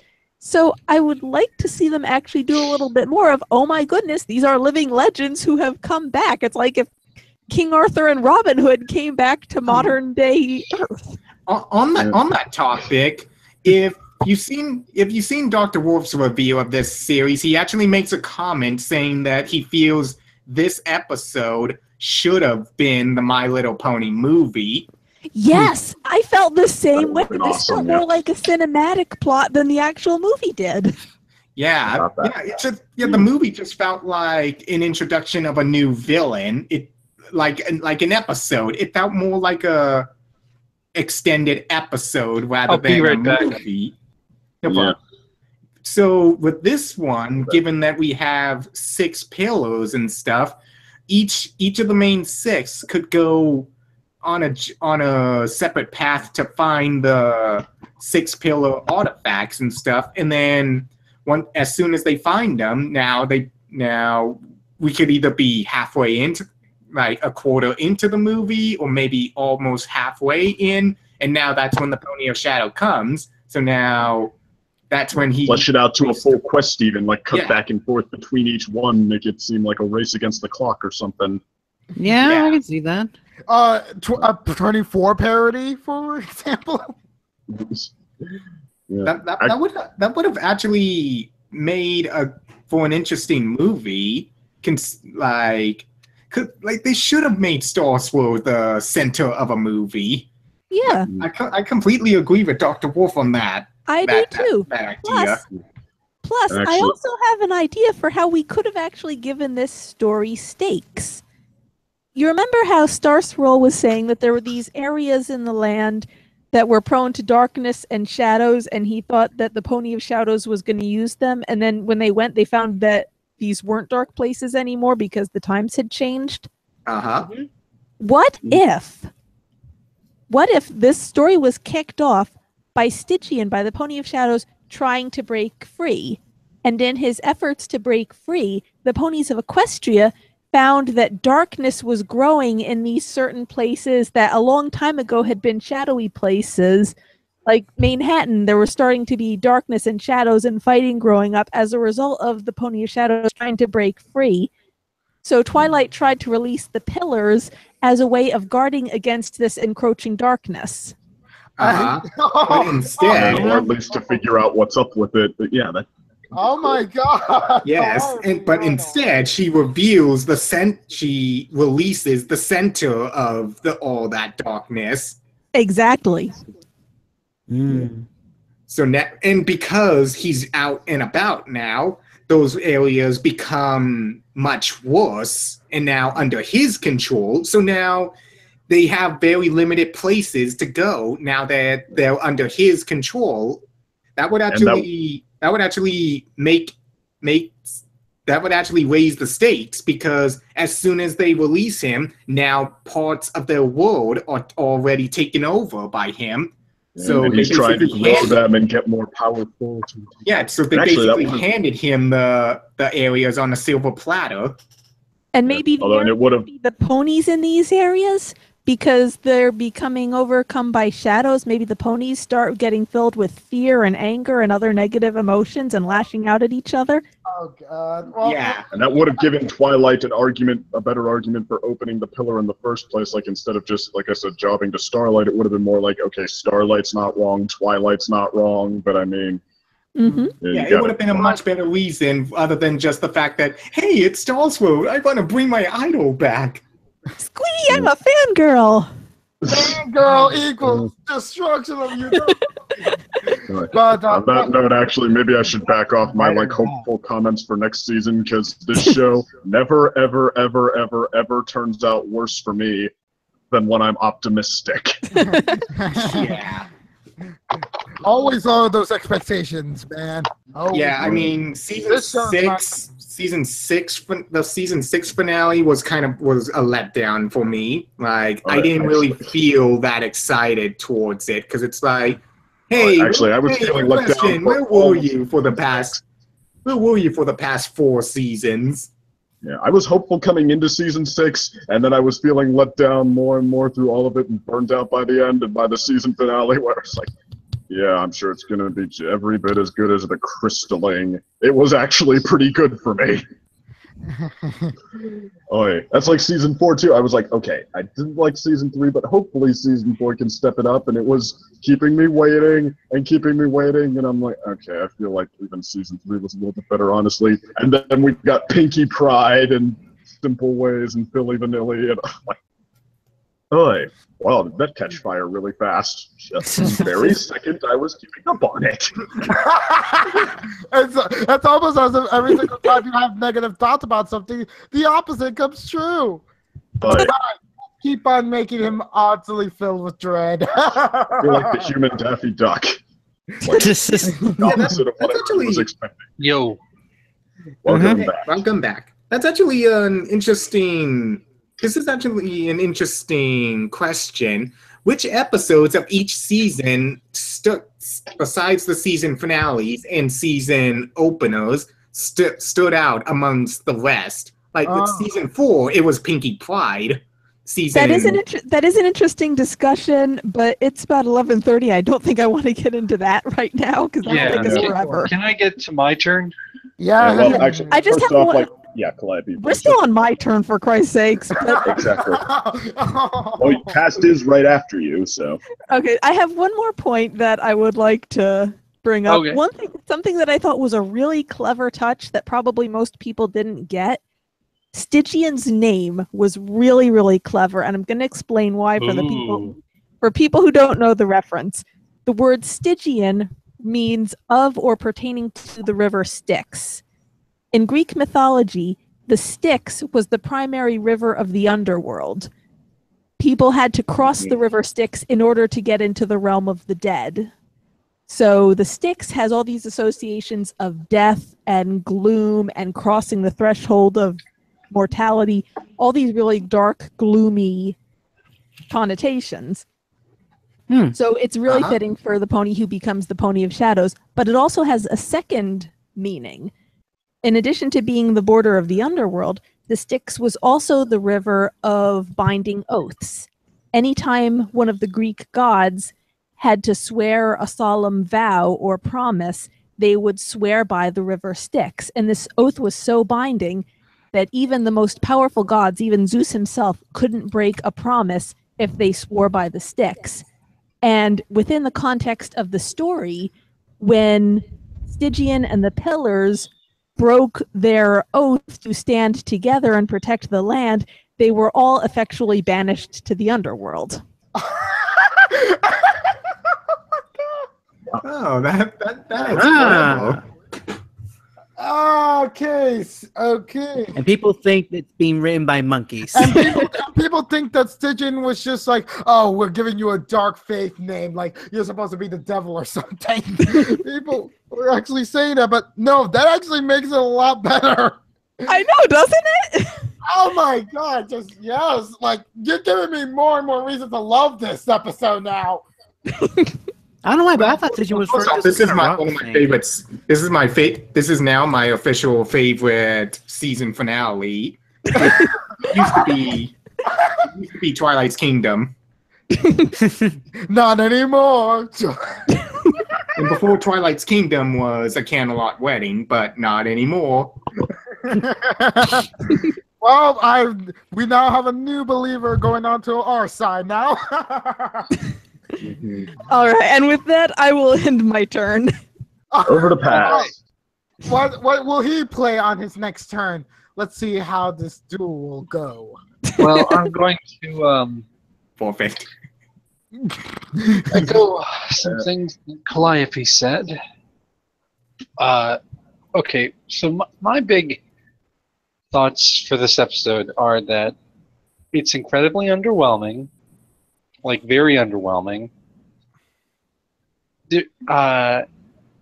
And the pacing. I know that Unova alluded to it earlier on, but the pacing in this episode felt very off to me. It felt extremely fast. And it didn't necessarily need to be. I mean, at least that's what I imagine. Like, a perfect example of the fast pacing. The conversation between Applejack and the archaeologist pony. That was immensely fast-paced. She says, "Oh, well, it's preposterous," and then conveniently, a rock comes out, and oh, Applejack saves them, and the act of stopping a giant rock makes this archaeologist believe in the tale.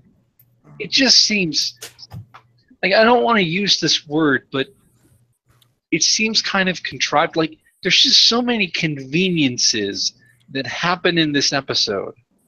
Well, there was an Indiana Jones pony in the background, so it's not totally unreasonable for a giant round boulder. Wait. That's not the only reference to an explorer in that case. There's actually a little Philly and a little Colt version of Laura Croft and Nathan Drake also. I didn't notice them. You didn't notice them? Seriously? I thought I you were didn't going to notice say that Dora the either. Explorer or something. But yeah, I do agree with what you're saying, though, that there were some contrivances in this story. Yeah, like, for example, okay, so Rarity is able to fix the entire garden up in, like, a minute. And this, like, she's not even a gardener. And she's done this. How is it that this pony who has been apparently trying to upkeep this whole garden for however many years, how come she didn't just contact some garden person? Like, if Rarity can do it, I'm pretty sure that someone who actually has that as their job could do the same thing. I do agree with you on that, because when I was watching the episode, I thought the same thing, that Rarity shouldn't be able to do all this with her magic from what we've seen. But then I did see that fan theory that the artifacts might have boosted her and Applejack's powers. So I'm just going to go with that. Yeah. Well, look when in Sisterhood Social when she made those full spectrum fashion outfits and stuff. We've seen that she's really good at multitasking. At using telekinesis on a bunch of things at once. It seems weird, though, that this pony who has been trying to upkeep this entire thing hasn't just contacted a gardener if it means that much to her. Like, it just seems weird. Would it have been Rarity has been established as, like, to some extent, a virtuoso talent. But then again, we also have, like, the example of Cattail as, like, an unfulfilling, like, cleaner, or, like, there's no, like, active need of cleaning up. Maybe they just were swept up in, like, into the depression of, like, everything is falling apart. Even I'm getting old. It's like, what's even the point? I'm just going to be a cranky old lady just complaining about stuff, but I'm not going to let anyone touch the unaging flower and such. Okay, yeah, that's true. We don't necessarily know that she was someone who would have a lot of contact with the outside world. You also had contrivances like the map conveniently showing them, like, oh my gosh, I have no idea where the Pony of Shadows is. Oh, the map just showed us where he is. Oh yeah, I was wondering. The map does, like, that's one of the ones I can accept. The map does stuff like that. Yeah, I was wondering what showed them where the artifacts were, and it turns out the map did it because she had the book with her. If that map incident was the only one that happened, I'd be way more willing to accept it. It's just there were a lot of those instances in the finale. And then, so I mentioned the pacing, I mentioned the contrivances, I mentioned that it felt pretty underwhelming. Another big issue I had with this finale, and just to know, this is by no means, I think, the worst finale. There are plenty of bad finales. But I feel like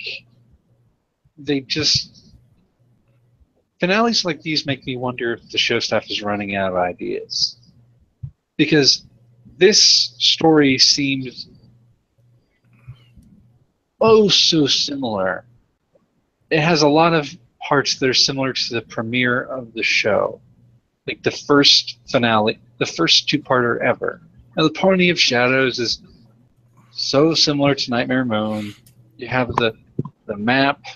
You have the three elements, the pillars here, but same basic idea. It just seems like they're just going on tried true things that have already worked.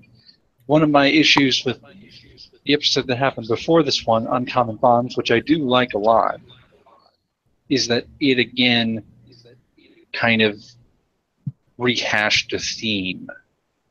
And I feel like this finale does that quite a bit. I would actually argue for the sake of this episode being a nice little like a send up for like I'm hearing echo. It's kind of disturbing me. Yeah, well, I don't know where it's coming from.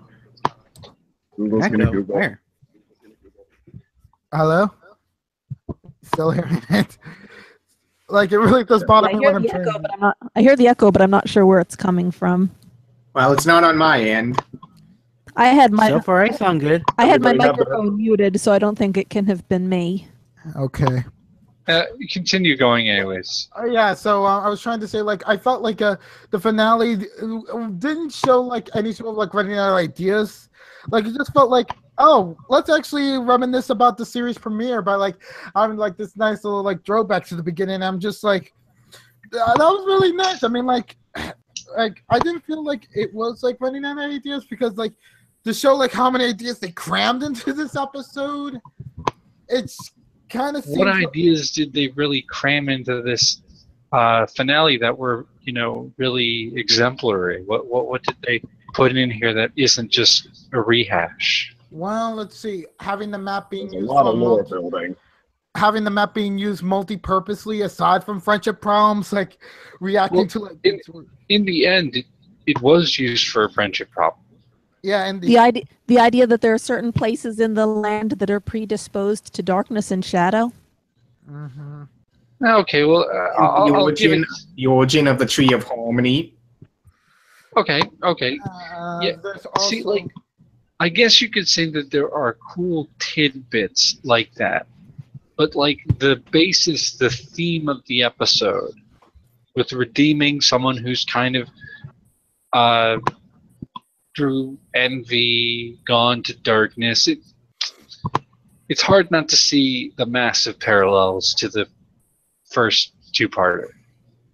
Well, I can see why they didn't want to. They didn't want to make the main six go after the six pillar artifacts and stuff, because then it would have been a rehash of the keys to the box. Them trying to find the six keys and stuff, and ultimately bringing the pillars back. but then again, it's like it would have been like a better rehash of the key plot, in my honest opinion. Just that story plot device was just really confusing. Like, how would someone remember about the bit that they got from like some glasses wearing pony and like in the mess of like all their profits in Applejack's case, Well, That I could see keeping as like a keepsake to remember this special. If you can accept the episode premise, at least, that this was supposed to be a special moment in time for each of the main six personally. And they were supposed to feel like it was. Honestly, the Right. most confusing thing for me on that note was how did Fluttershy never get confused about the fact that this flower wasn't wilting? Or maybe for like rarity, it's like, why is this spool all of a sudden like shining a lot of the time? Almost as if it's like a key item in a video game. Little And- magic keeps it alive, I guess. In the end, I'd probably Well, rate yeah, this I figured episode I figured the flower didn't wilt because it had become a key item, but how did Fluttershy never notice this or wonder about it? Maybe the flowers don't die that fast in their. It's magic. That it is. It's They turn into something magic! like that. It's magic! Dumb. So, what were you gonna rate this episode past? I was gonna rate it. I'll rate. I think maybe like a 6 out of 10. I mean, it was enjoyable. The animation was very nice, and like the story was good. It was very played out. I was very Underwhelming. used to it, Mhm. and because of the as what Calliope mentioned earlier, the fact that the stakes really didn't seem all that high.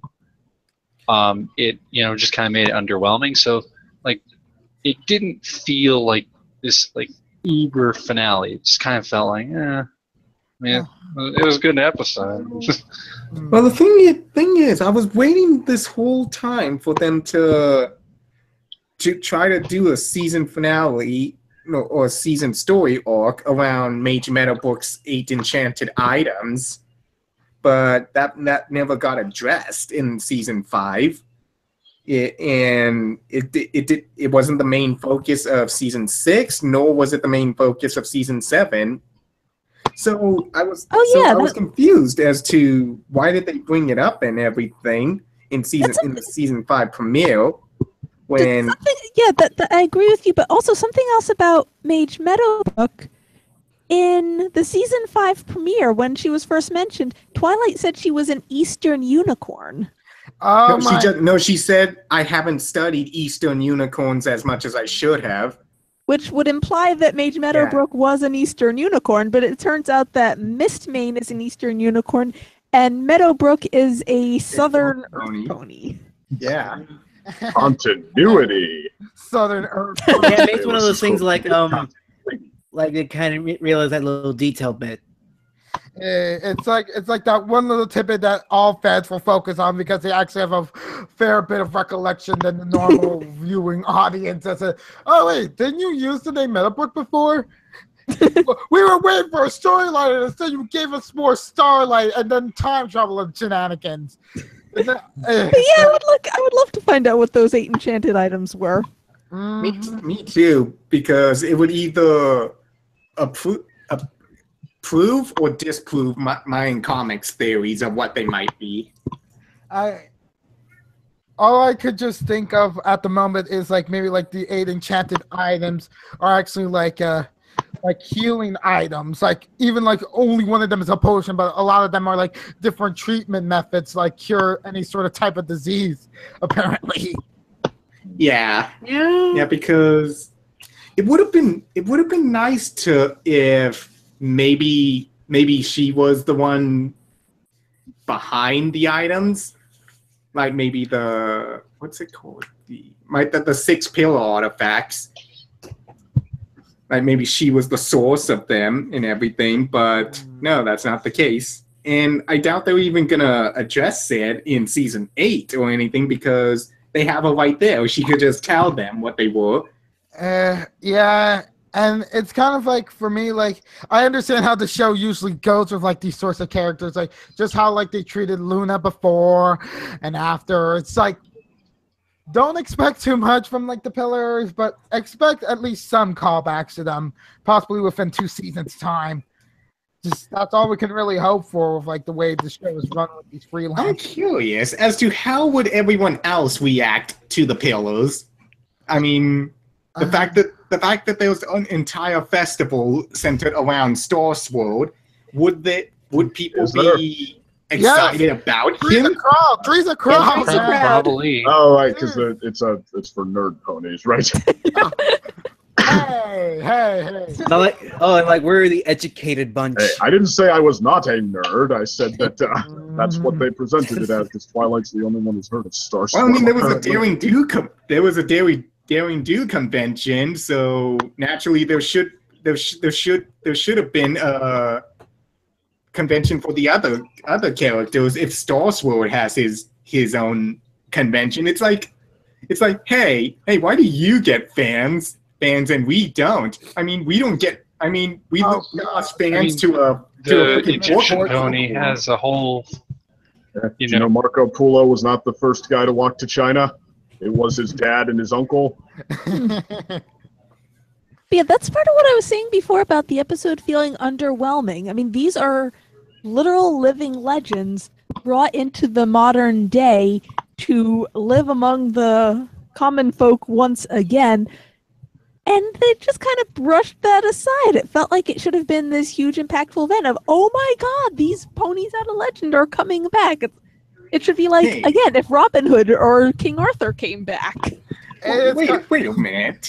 I was just thinking something about Mage Meadowbrook. So who was that guy again that's a descendant of her? Cattail. Yeah, Cattail. Cattail. Okay. So exactly what kind of relationship is he with her? Because is she like kind of descendant? Like, I mean, is he like a cousin or something of her? Because Probably like a grandson.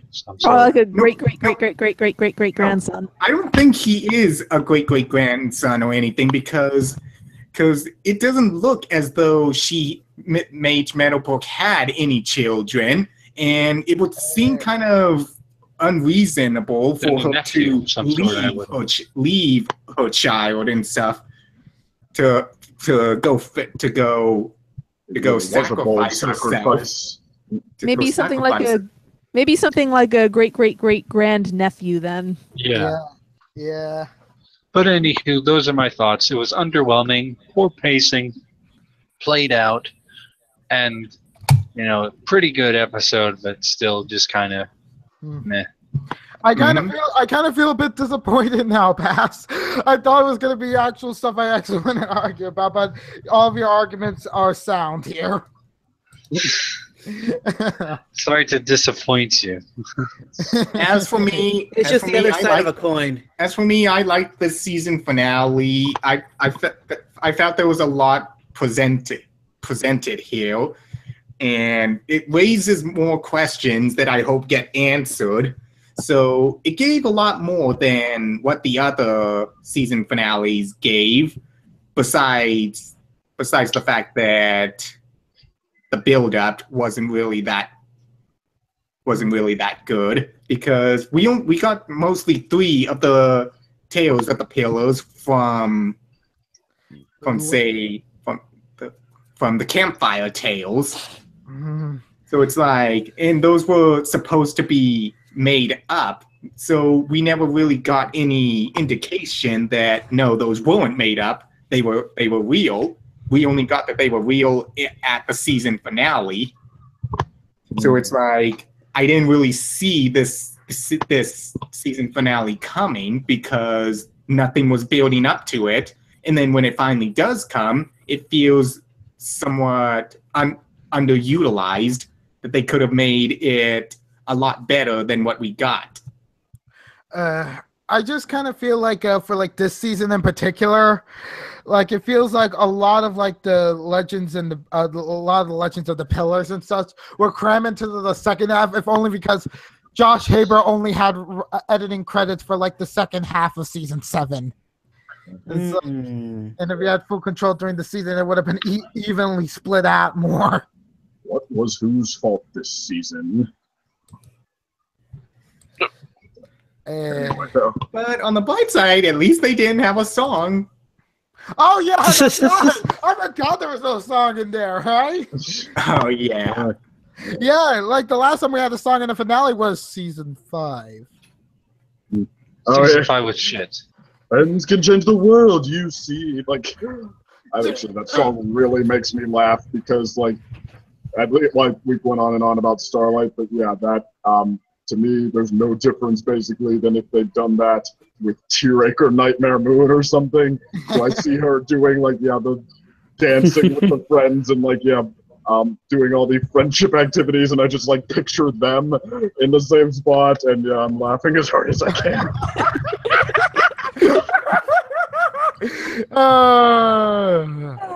Now I'm just picturing that scene of Rarity making Starlight a dress and having Tearache there instead. Now I'm imagining King Sombra in that same scene. Yeah. Ouch. Nightmare Moon bucks down Applejack's whole orchard. Trees and all. Oh god. But anyway, I mean, so has everybody taken their turn, or? I've taken mine. Maybe Blu-ray? Yeah. Well, I pretty much summed up my thoughts on the series as I was discussing or expanding on your guys's. I liked this season finale compared to the other ones we got, but at the same time, I feel it was underutilized, that we could have gotten more rather than what we got now. So I didn't really. So like there are all some issues I have with it, but I don't feel they're that big enough to where they want me to claim this as one of the worst seasons. Oh, this is easily one of the best seasons. I actually. So my end verdict, because I haven't finished some episodes, I would say that this is the second best season ever. I'm not sure. I'm not sure it beat season 2 for me, but it still did an amazing job. I mean, we went from the worst season last season to the best season. And curiosity to Blu-ray, by the way, you, like Morset gave us more than other season finales, like ever or recently, and in what way? Well, I mean, in terms of world building, because from season 5, for example, we only got more more facts and stuff from Starswirl that he made a time travel spell, and that she was able to perfect it, and that kind of raised the question: what kind of magic or capabilities did Starswirl have? At first, I heard the theory that maybe Starswirl is locked in time, and that's why. And the reason why was because his spell wasn't perfect. But if Starlight finished it, maybe there would be a way to bring him back. But no, that wasn't that all invigorating or world building. And now season 6, we just got something about the changelings. Their culture alone wasn't really that interesting. They were just basically a hive that in the wastelands and stuff. So not much there. They journeyed to there, but there wasn't much to see. It's like going on a big road trip only to go see the world's biggest ball of yarn. That's it. You saw a bunch of stuff on the way, but the end goal is just a ball of yarn. I saw that as the season 6 finale, but the season 7 finale, there was much more there. So I feel this me of something I didn't say for this finale, and that is that Twilight, in my opinion, it's episodes like these that really raise the question of why was she ever made the Princess of Friendship? Like, because you have someone like Starlight who is new to friendship, being the voice of friendship. It just, I think that they'll forever have a imperfect balance, because when you make Twilight, be princessly, which honestly I would say that they've hardly done that, then she doesn't feel like Twilight anymore. But when you make her like Twilight, well, now she's not really being a princess, is she? It's this never-ending struggle I feel like they're going to have because she's a princess now. Well, I think of something like Princess Twilight Sparkle, the season 4 opener, and I thought that they had a really good balance with her there. It showed her obsessing and being neurotic and having a freak out over, what if we lose the list and then we forget the one thing that we didn't do that we should have done, we don't realize that we didn't forget it, et cetera, et cetera. But then, like, when the guards come to her, she kind of swallows it down and she takes charge of the situation. So I thought that premiere did a really good job of showing that she can be a princess and she can be Twilight. The problem I feel here is that Starlight, who had such potential to be a good character and has just been botched the whole way anyway, Starlight has become the go-to for whatever the writers need her to be, she will be. If they need a side character to be competent and effective, she's competent and effective. If they need a side character to do something stupid and cause problems, she does something stupid and causes problems. She has become the writer's go-to. Whatever we need, whatever role we need, Starlight can do it. So then, if they need someone, if they need someone to play a positive comparison to Twilight, she's that, even if she hasn't earned it. Maybe this is something like maybe at like a con or something. Someone maybe ask them about that, like if it's true or not, like about Starlight or something. Because it could be like they're trying really hard, but maybe it's just like it's a lot of behind the scenes stuff we're not hearing about. Mm-hmm. Well, I mean, I guess we've changed showrunners a few times by now, and as much as people want to like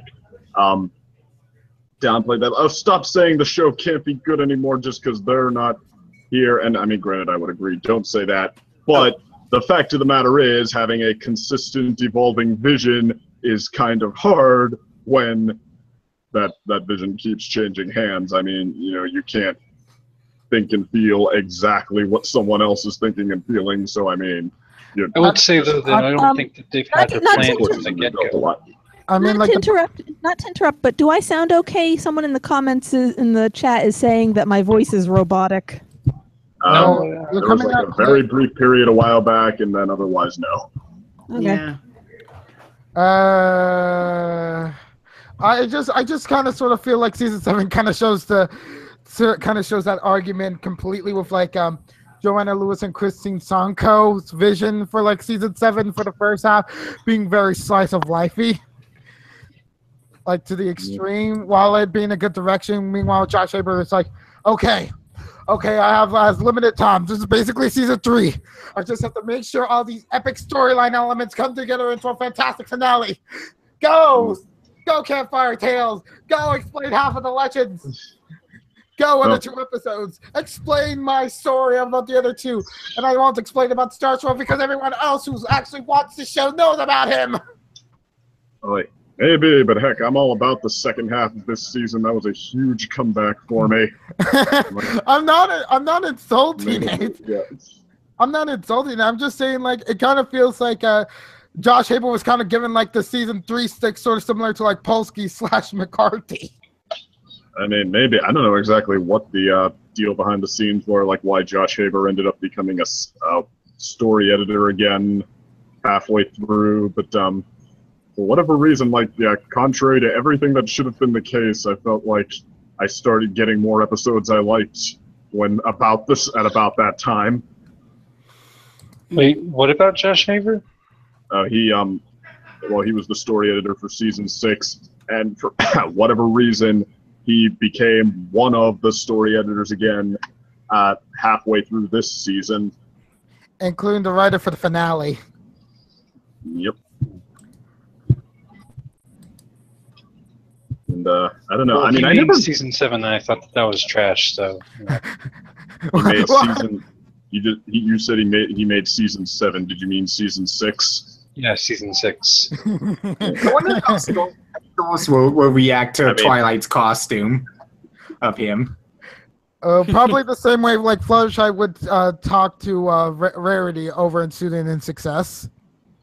Mm-hmm. Well, Luna did say she got the bells right on it.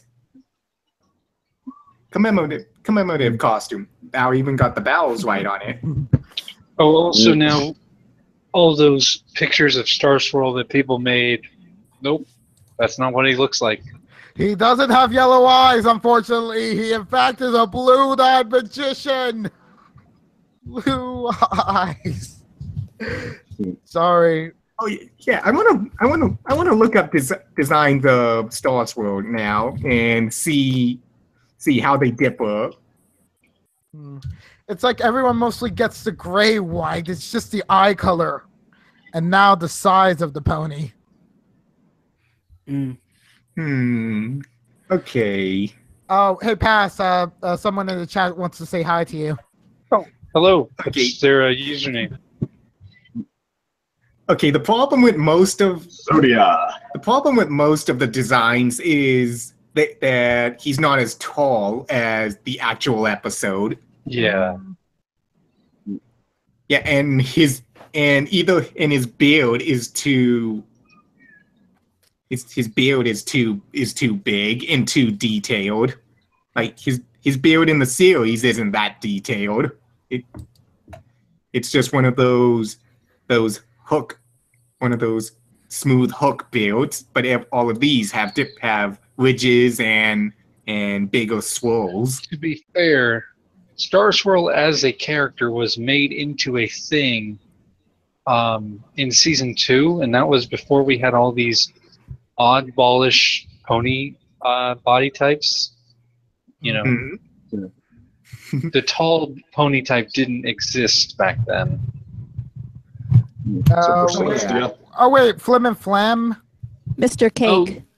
Yeah. True. However, that happened later on in the episode, later on in season 2. Yeah, later on. So that's probably like the most earliest of like fan depictions of Starswirl.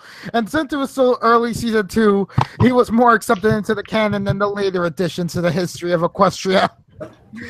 And kind of like a nice thing about that. I wonder, when exactly did Starswirl meet Scorpion? Oh my god, that is true. What is And we got Turek coming back next season. Maybe they'll expand on that. Oh yeah, spoilers. Oh god. No spoilers! Oh god, why? Why did you have to say it? Oi. Well, that's cool. Well, we don't know anything about it. That's just like presumably one of the things they set up. Yeah, it's mostly just a rumor. Rumor, I think. Well, Is it whatever true? it is, but, I mean, I think we said they released some kind of a trailer with like lots of promises for. No trailers. Don't talk about Season trailers. 8. I don't watch the trailers for the upcoming seasons. Neither did I. Fair enough. There aren't any trailers for the upcoming season. Like And you can't count the animatic as a trailer. I don't watch the animatics. I do not. Blue, it does count. She just wants no information at all. Not even little information. Just no information. And Okay. Pazoldia is actually pristine. It's hard to be involved in this kind of stuff, I will admit, if you don't want any spoilers whatsoever. I know. I do my best to avoid them, and they happen anyway. I go on YouTube, and I see a flood of thumbnails with spoilery pictures on them. Yeah, it's the same thing for any fandom with a plot-driven series. Like seriously, if you see a picture of a bug, it's like, dang it, I already know who's gonna die. Wow. Hey, past. Someone in the chat wants to know what you thought of the lore that was shown in this season. Overall, I thought that the lore in this season was really cool. Like, one of my favorite episodes is the campfire episode, because I love all the cool, interesting cultures that they put in this, season. I thought they did a pretty awesome job. As long as you don't make anything that makes null and void Horsewarming Eve, I don't really have a problem. As long as you don't touch his baby, then everyone. Pasta. Yeah, past. It's Pristine said hi in the chat. Oh, hello, Pristine. Senpai noticed me. But so interesting. Has fans. But okay, what was I going to say though? Never mind. Okay, so I'm just playing For Honor right now, so I'm a little bit distracted. But wow, you're playing a video game while we're having an official podcast pass? Yeah, no one said I couldn't do it. Oh, hey. Ultimate Supreme Leader. Starswirl images. Oh, I know what I was going to say. That I know. I was just looking up Starswirl images too. Oh, look at all of you guys being distracted from the main reason we're even here to begin with. We're not distracted. It's multitasking. Exactly, and I'm playing solitaire. Oh, come on! Okay, that was robotic. More offenses to your account. Well, I hate to cut the fun short, but I actually gotta go, guys. But it was fun talking with y'all. Oh yeah, it seems have a good one. Have a great. I'm guessing that's going to inspire everybody else to decide it's late and want to go to bed. Well, it is after midnight where I am. Oh, Exactly. yeah. Me too. Time zones, man. They're so annoying. Oh yeah, that's right. Blue Rave is the only one that doesn't really have that issue at the moment with tiredness. Oh, no. Oh, no, it's only 9:05 here.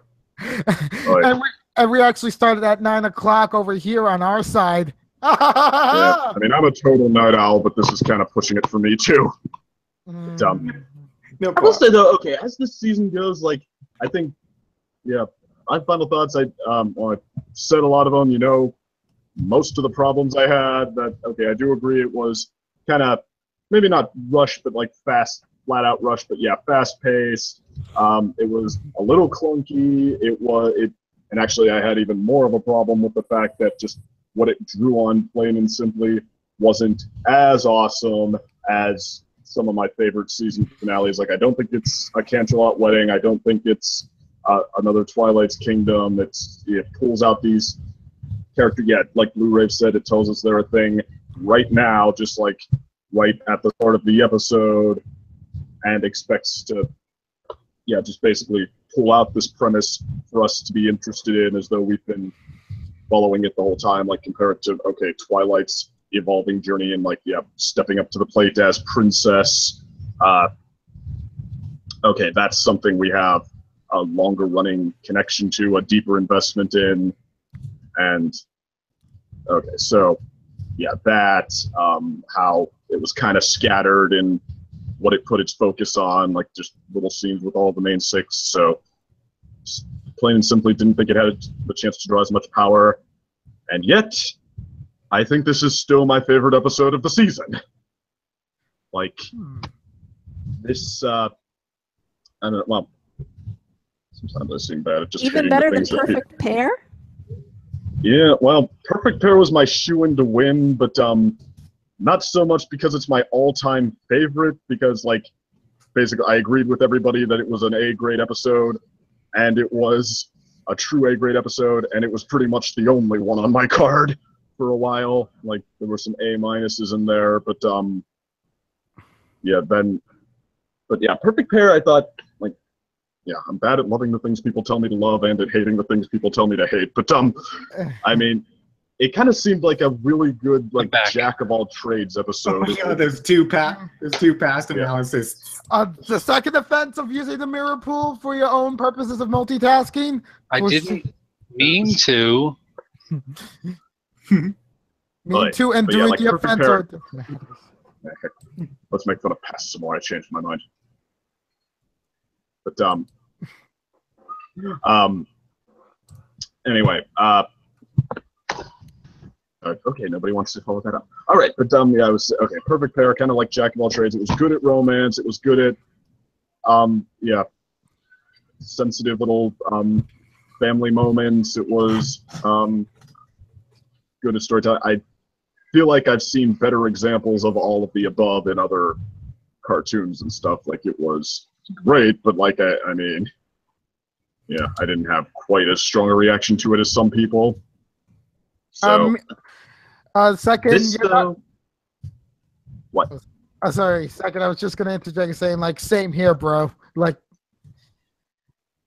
supposed to give you Fair the enough. feels, but you just felt meh. Yeah, and like this episode, even though, okay, I know that there are problems with it, like, well, for one, I didn't feel like any of them were, like, so crippling as to feel contrived. Like, I felt like I got what the idea behind most of it was. It didn't get to the point where I wasn't willing to roll with it. I think the closest I came was when they made Twilight and Starswirl kind of knuckleheads for the sake of Starlight's role. But even so, like I said, I felt like they kept that on the tracks by making it Twilight, turning it into Twilight's story, whether to, like, the influence her idol has on her versus the value she's learned. And heck, I buy this as a much better example of her truly surpassing him than what was it, Magical Mystery Cure, for example. And as for what's great about it, actually, Magical Mystery Cure comparison again, I read a review where somebody who gets paid to do this, actually gets paid to do this, said that, okay, I did not, I found a lot of contrivances with it, but it still felt very grand. And for that episode, I was like, okay, because they have grand music and grand ceremonies, and they tell you that it's grand, but I mean, like, I'm sorry, sing a little song to solve a glorified magic problem of the day, and then be told you're greater than everyone, greater than Starswirl the Bearded, because he just didn't understand. Like, I'm sorry, like, that's not grand. This, like, I mean, it's kind of, once again, they have a big premise of big set like that. And now I'm like kind of crawling back to what this guy said, because I feel like in my very conflicted thoughts on it, it still feels like the best experience, sheer experience I had this season, because it felt grand. It felt like we were seeing a lot of it just purely managed to carry itself like a very, yeah, well, not tense, I'll say, because again, Twilight's Kingdom was better there, but just a visually interesting,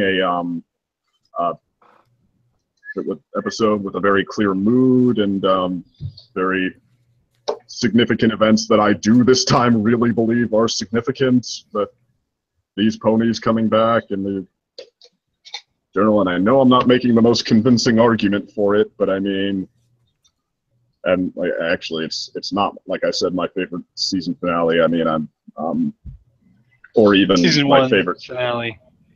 Two-part. It's not even my favorite two-parter, but yeah, I do. Well, yeah, season 1 finale. I think it would earn a spot on my top 20 list. I'd have to argue with myself that versus this, but yeah, it's like, I don't know. Even though it didn't squeeze quite as much power out of everything as I felt like it could have. I felt like episodes that were written more cohesively, more passionately, have managed to do it better, but just like the way that, okay, each plot point builds on itself, that even with kind of clunky moments, I'll say. I mean, yeah, everybody tells me I love to hate stuff and they never believe me when I say I don't, but sure not, like, I feel like, well, my spin on how the raw emotional impact, it kind of flips both ways. Like, okay, this episode, it had its problems, but it's also, it was a good episode. Story that, I got into. It was, Pony of Shadows. Okay, he wasn't the coolest boss, or he wasn't the best villain character we've ever had, but he was visually very excellent. He carried himself with about the right amount of swagger, and I was into the scenes he showed up in. Starswirl is this authoritative, condescending guy. I mean, that felt very identifiable. That it felt like you could really feel what Twilight was going through in those moments like that. And I mean, and if I had to stick up for the flaws, I guess I'll say it was nothing like what the reaction I had to the season 6 finale, where I felt like there were moments where they just dropped it, where they were flat out asking me to roll with something where I was like, okay, you know what, that is taking a shortcut.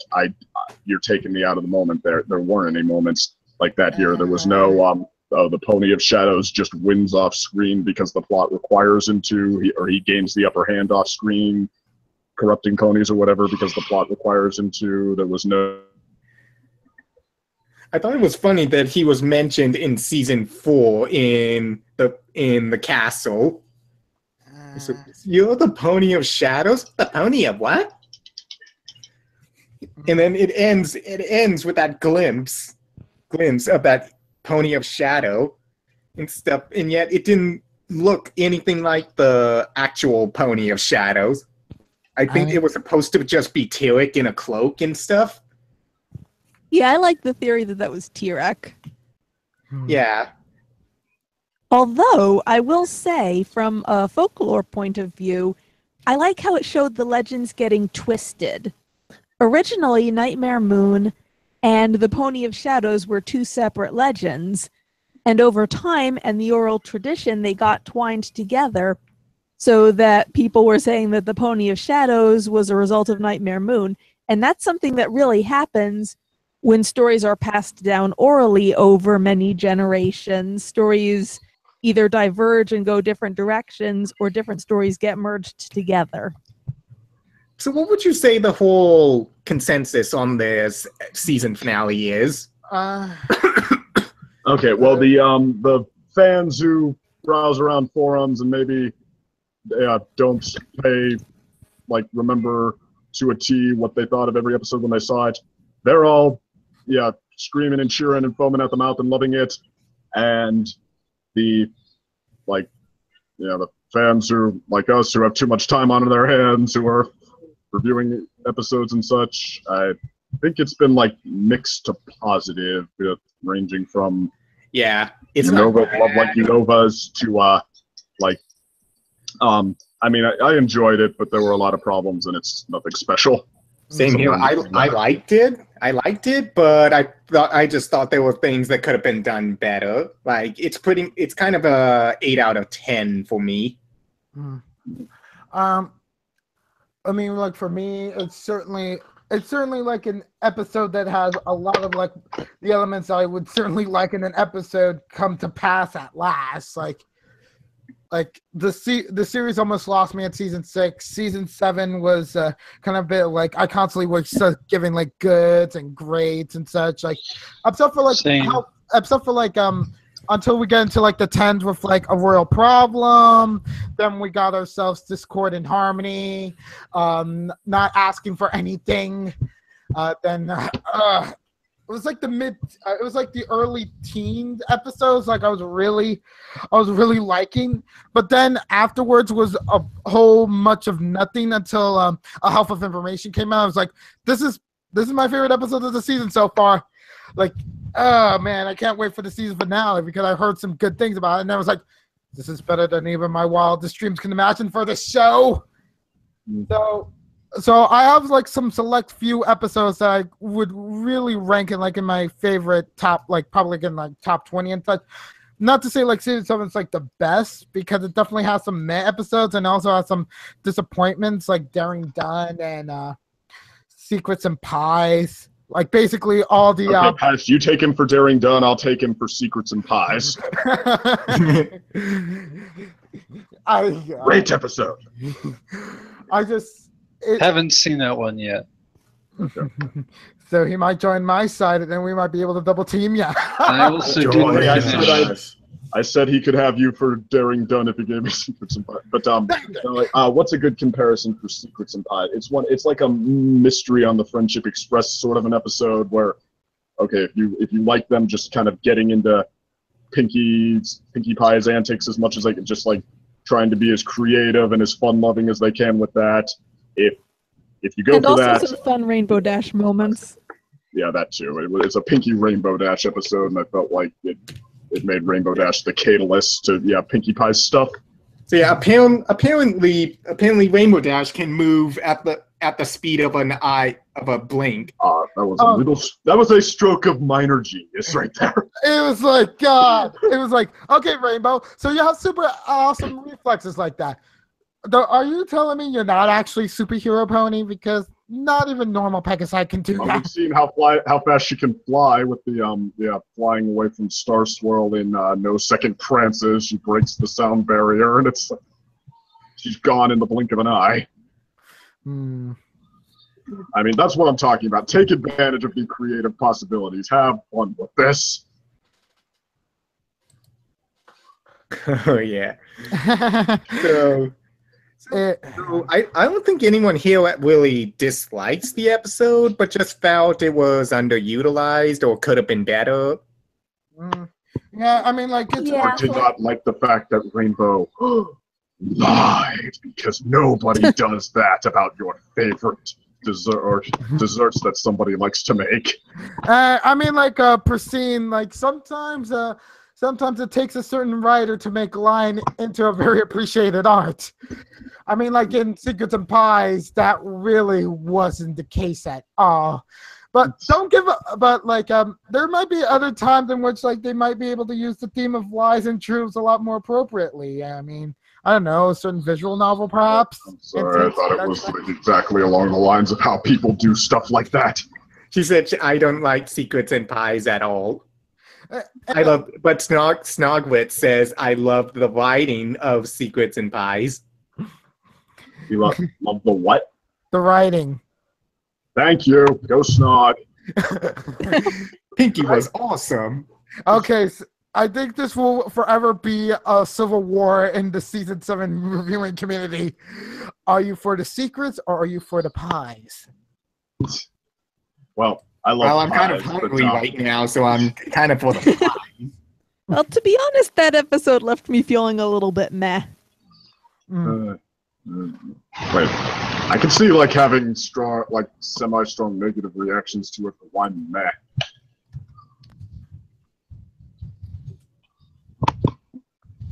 Am I losing connection again? No? No. I can hear you. Oh, so was I just supposed to take that as like I did a hear a big nonverbal shrug? static a minute ago, but Said, well, like I can understand having a strong negative reaction to that episode, or like a or not even, or just like having certain things you passionately hate, but like why meh?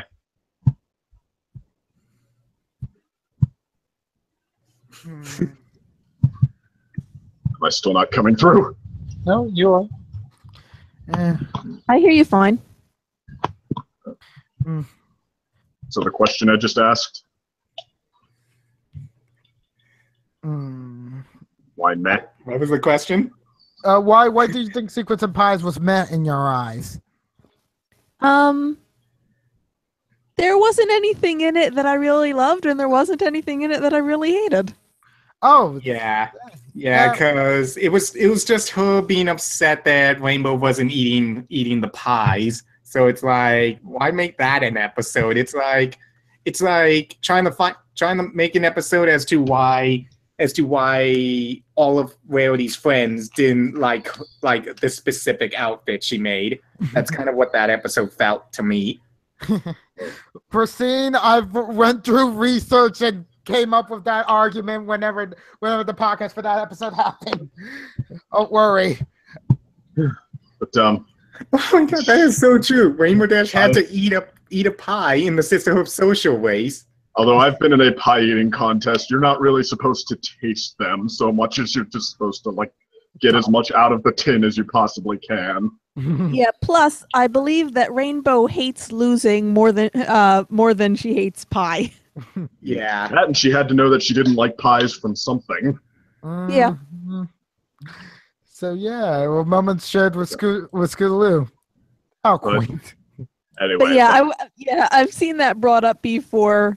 That Wait, Rainbow are we had talking to about eat secrets and pie. pies? Rainbow had to or eat just pie kind of in like Sisterhood Social. But yeah, I just figure if it's a question of gulping it down for a contest, she's gonna just grit her teeth and gulp it down. Yeah, I can see that. But yeah, it seems like this has turned into just what we thought of the season in general so far. And so, okay, but if you guys are itching to go to bed now, like I totally understand. Like, you're free to go. Yeah, I think we've been recording for about 2 hours or a little more. So we had fun. But you want to just go ahead, around and do final thoughts then? Well, I'm actually good on thoughts. I just like the season finale for what it presented. Just wish it did it a little better.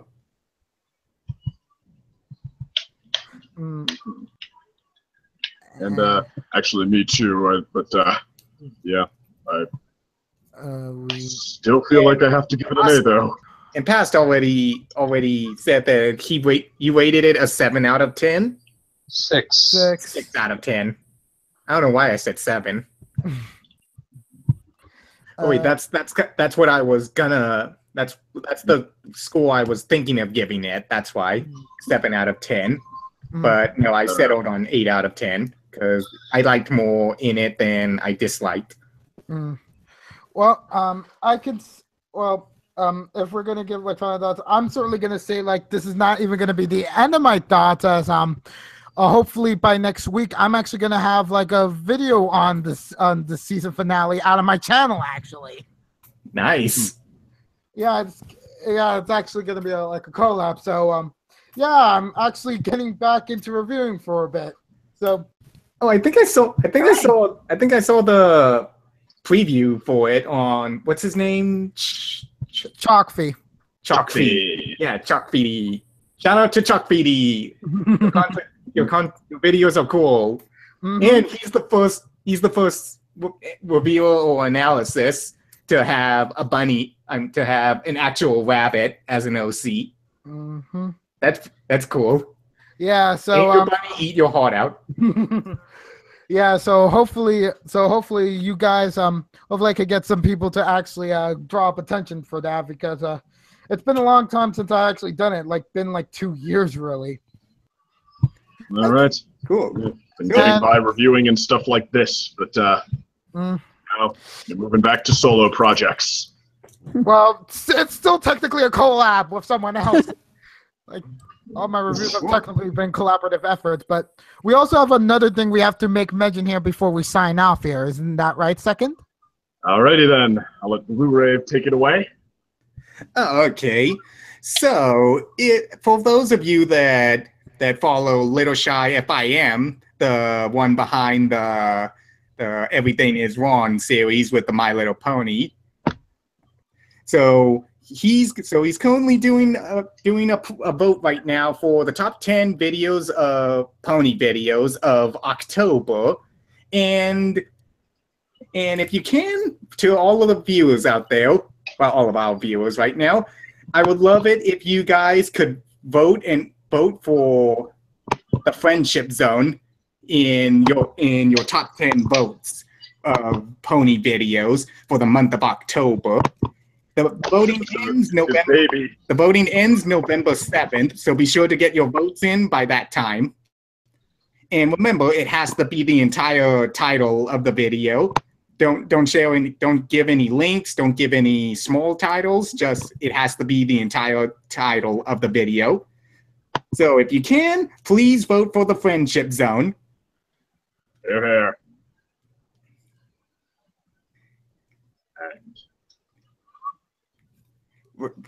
Yep, that's all I had to say. Okay.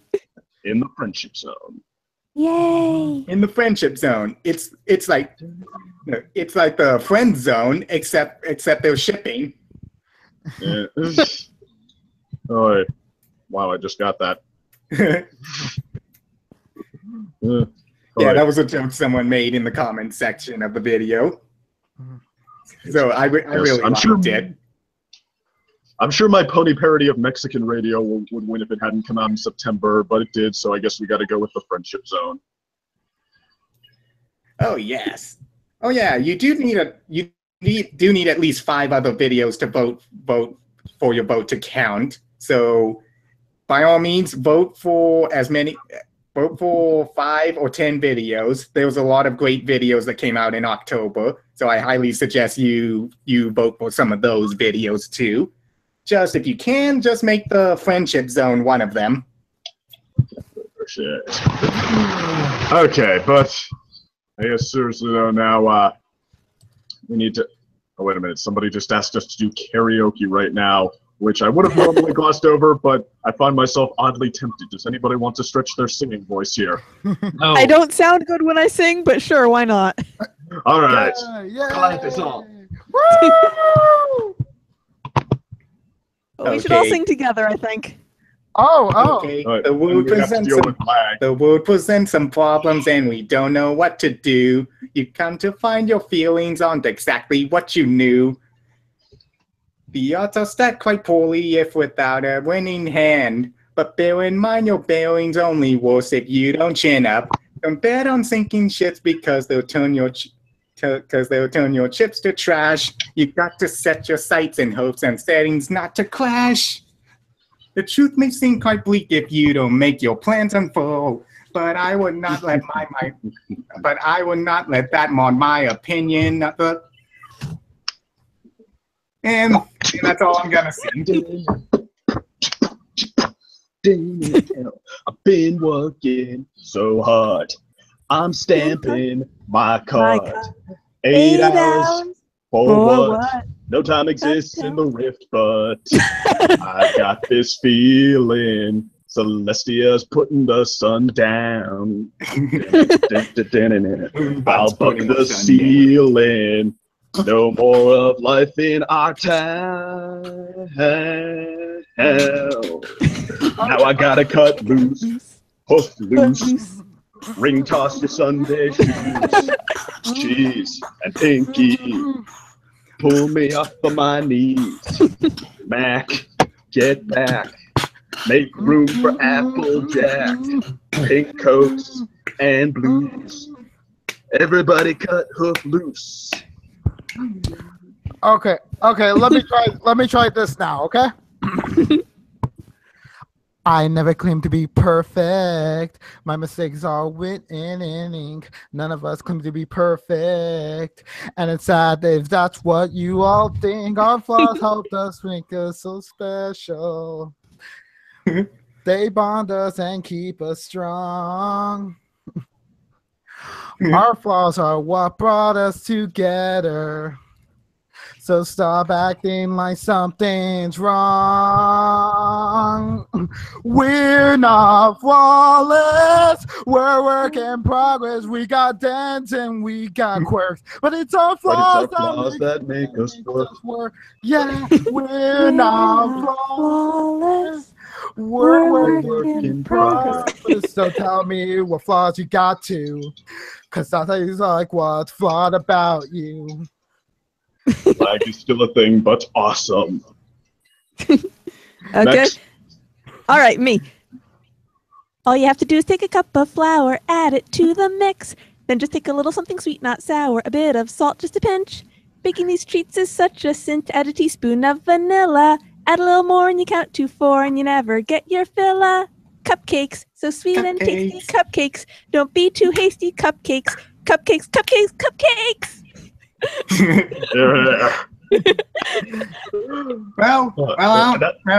Well, do you have a song? Pass. No, I'm not singing. Has to know. Okay. Come on, you don't have anything all bitter and cynical to sing? No. Don't you want to do the Hearth's Warming Carol? Oh, I love that song. Friendship lives in Deck our the halls with starlight glimmer, fa la la la la la la la. Make a Christmas carol trimmer, fa la la la la la la la la. Cut up Ann and Belle and Marley, fa la la la la la la la la. Is she just like Harley? La la la la la la. Oh, that brings back memories. Rather gory game like For Honor. For glory, gain, or honor? No, a game For Honor. Okay. Hey. Anyway, though. Well, that's how shot at singing. Yep, Yes, and this is why I don't have a career in singing. And This is why I've been banned from every record label there is. And this is how we end a 3-hour-long podcast all about shadow play, with some mention about the rest of the season. And all about shadow play, and about secrets and pies, and about comic books, and about the Journal of the Two Sisters, and about whatever other tangents we went on. Yeah, it's nothing like the Cafe Cast without us moving away from the topic at hand. That's just us. Wait, we were in the Cafe Cast? I thought we were just talking. Blue-Wave, we got ya! Stop Blue-Wave, you've been punked. Hey, that's my job. I'm supposed to do the pranks that ultimately get me arrested. Oh, I am gonna get you guys for this. Ha ha ha. But don't worry, I'll make sure it's legal. Kind of. Going through legal loopholes, right. huh? If everyone's all musiced out, though, I guess we should probably turn in now. Yeah. Yeah, probably for the best. I'm gonna head out. All right. This is your Cafe Cast signing off one by one in any order. I guess I'll go first. Okay. Peace out. Have a good night. Peace. Okay. It was a lie, actually. I was not Kokichioma. Instead, it was Unova Brony saying, So long, see ya. And that wasn't a lie about that collab. I will say good night, every pony, and not to be a shameless self-promoter, but I just tried my first time doing a dramatic reading, so anyone who wants should head over to my channel and check that out. I might do that.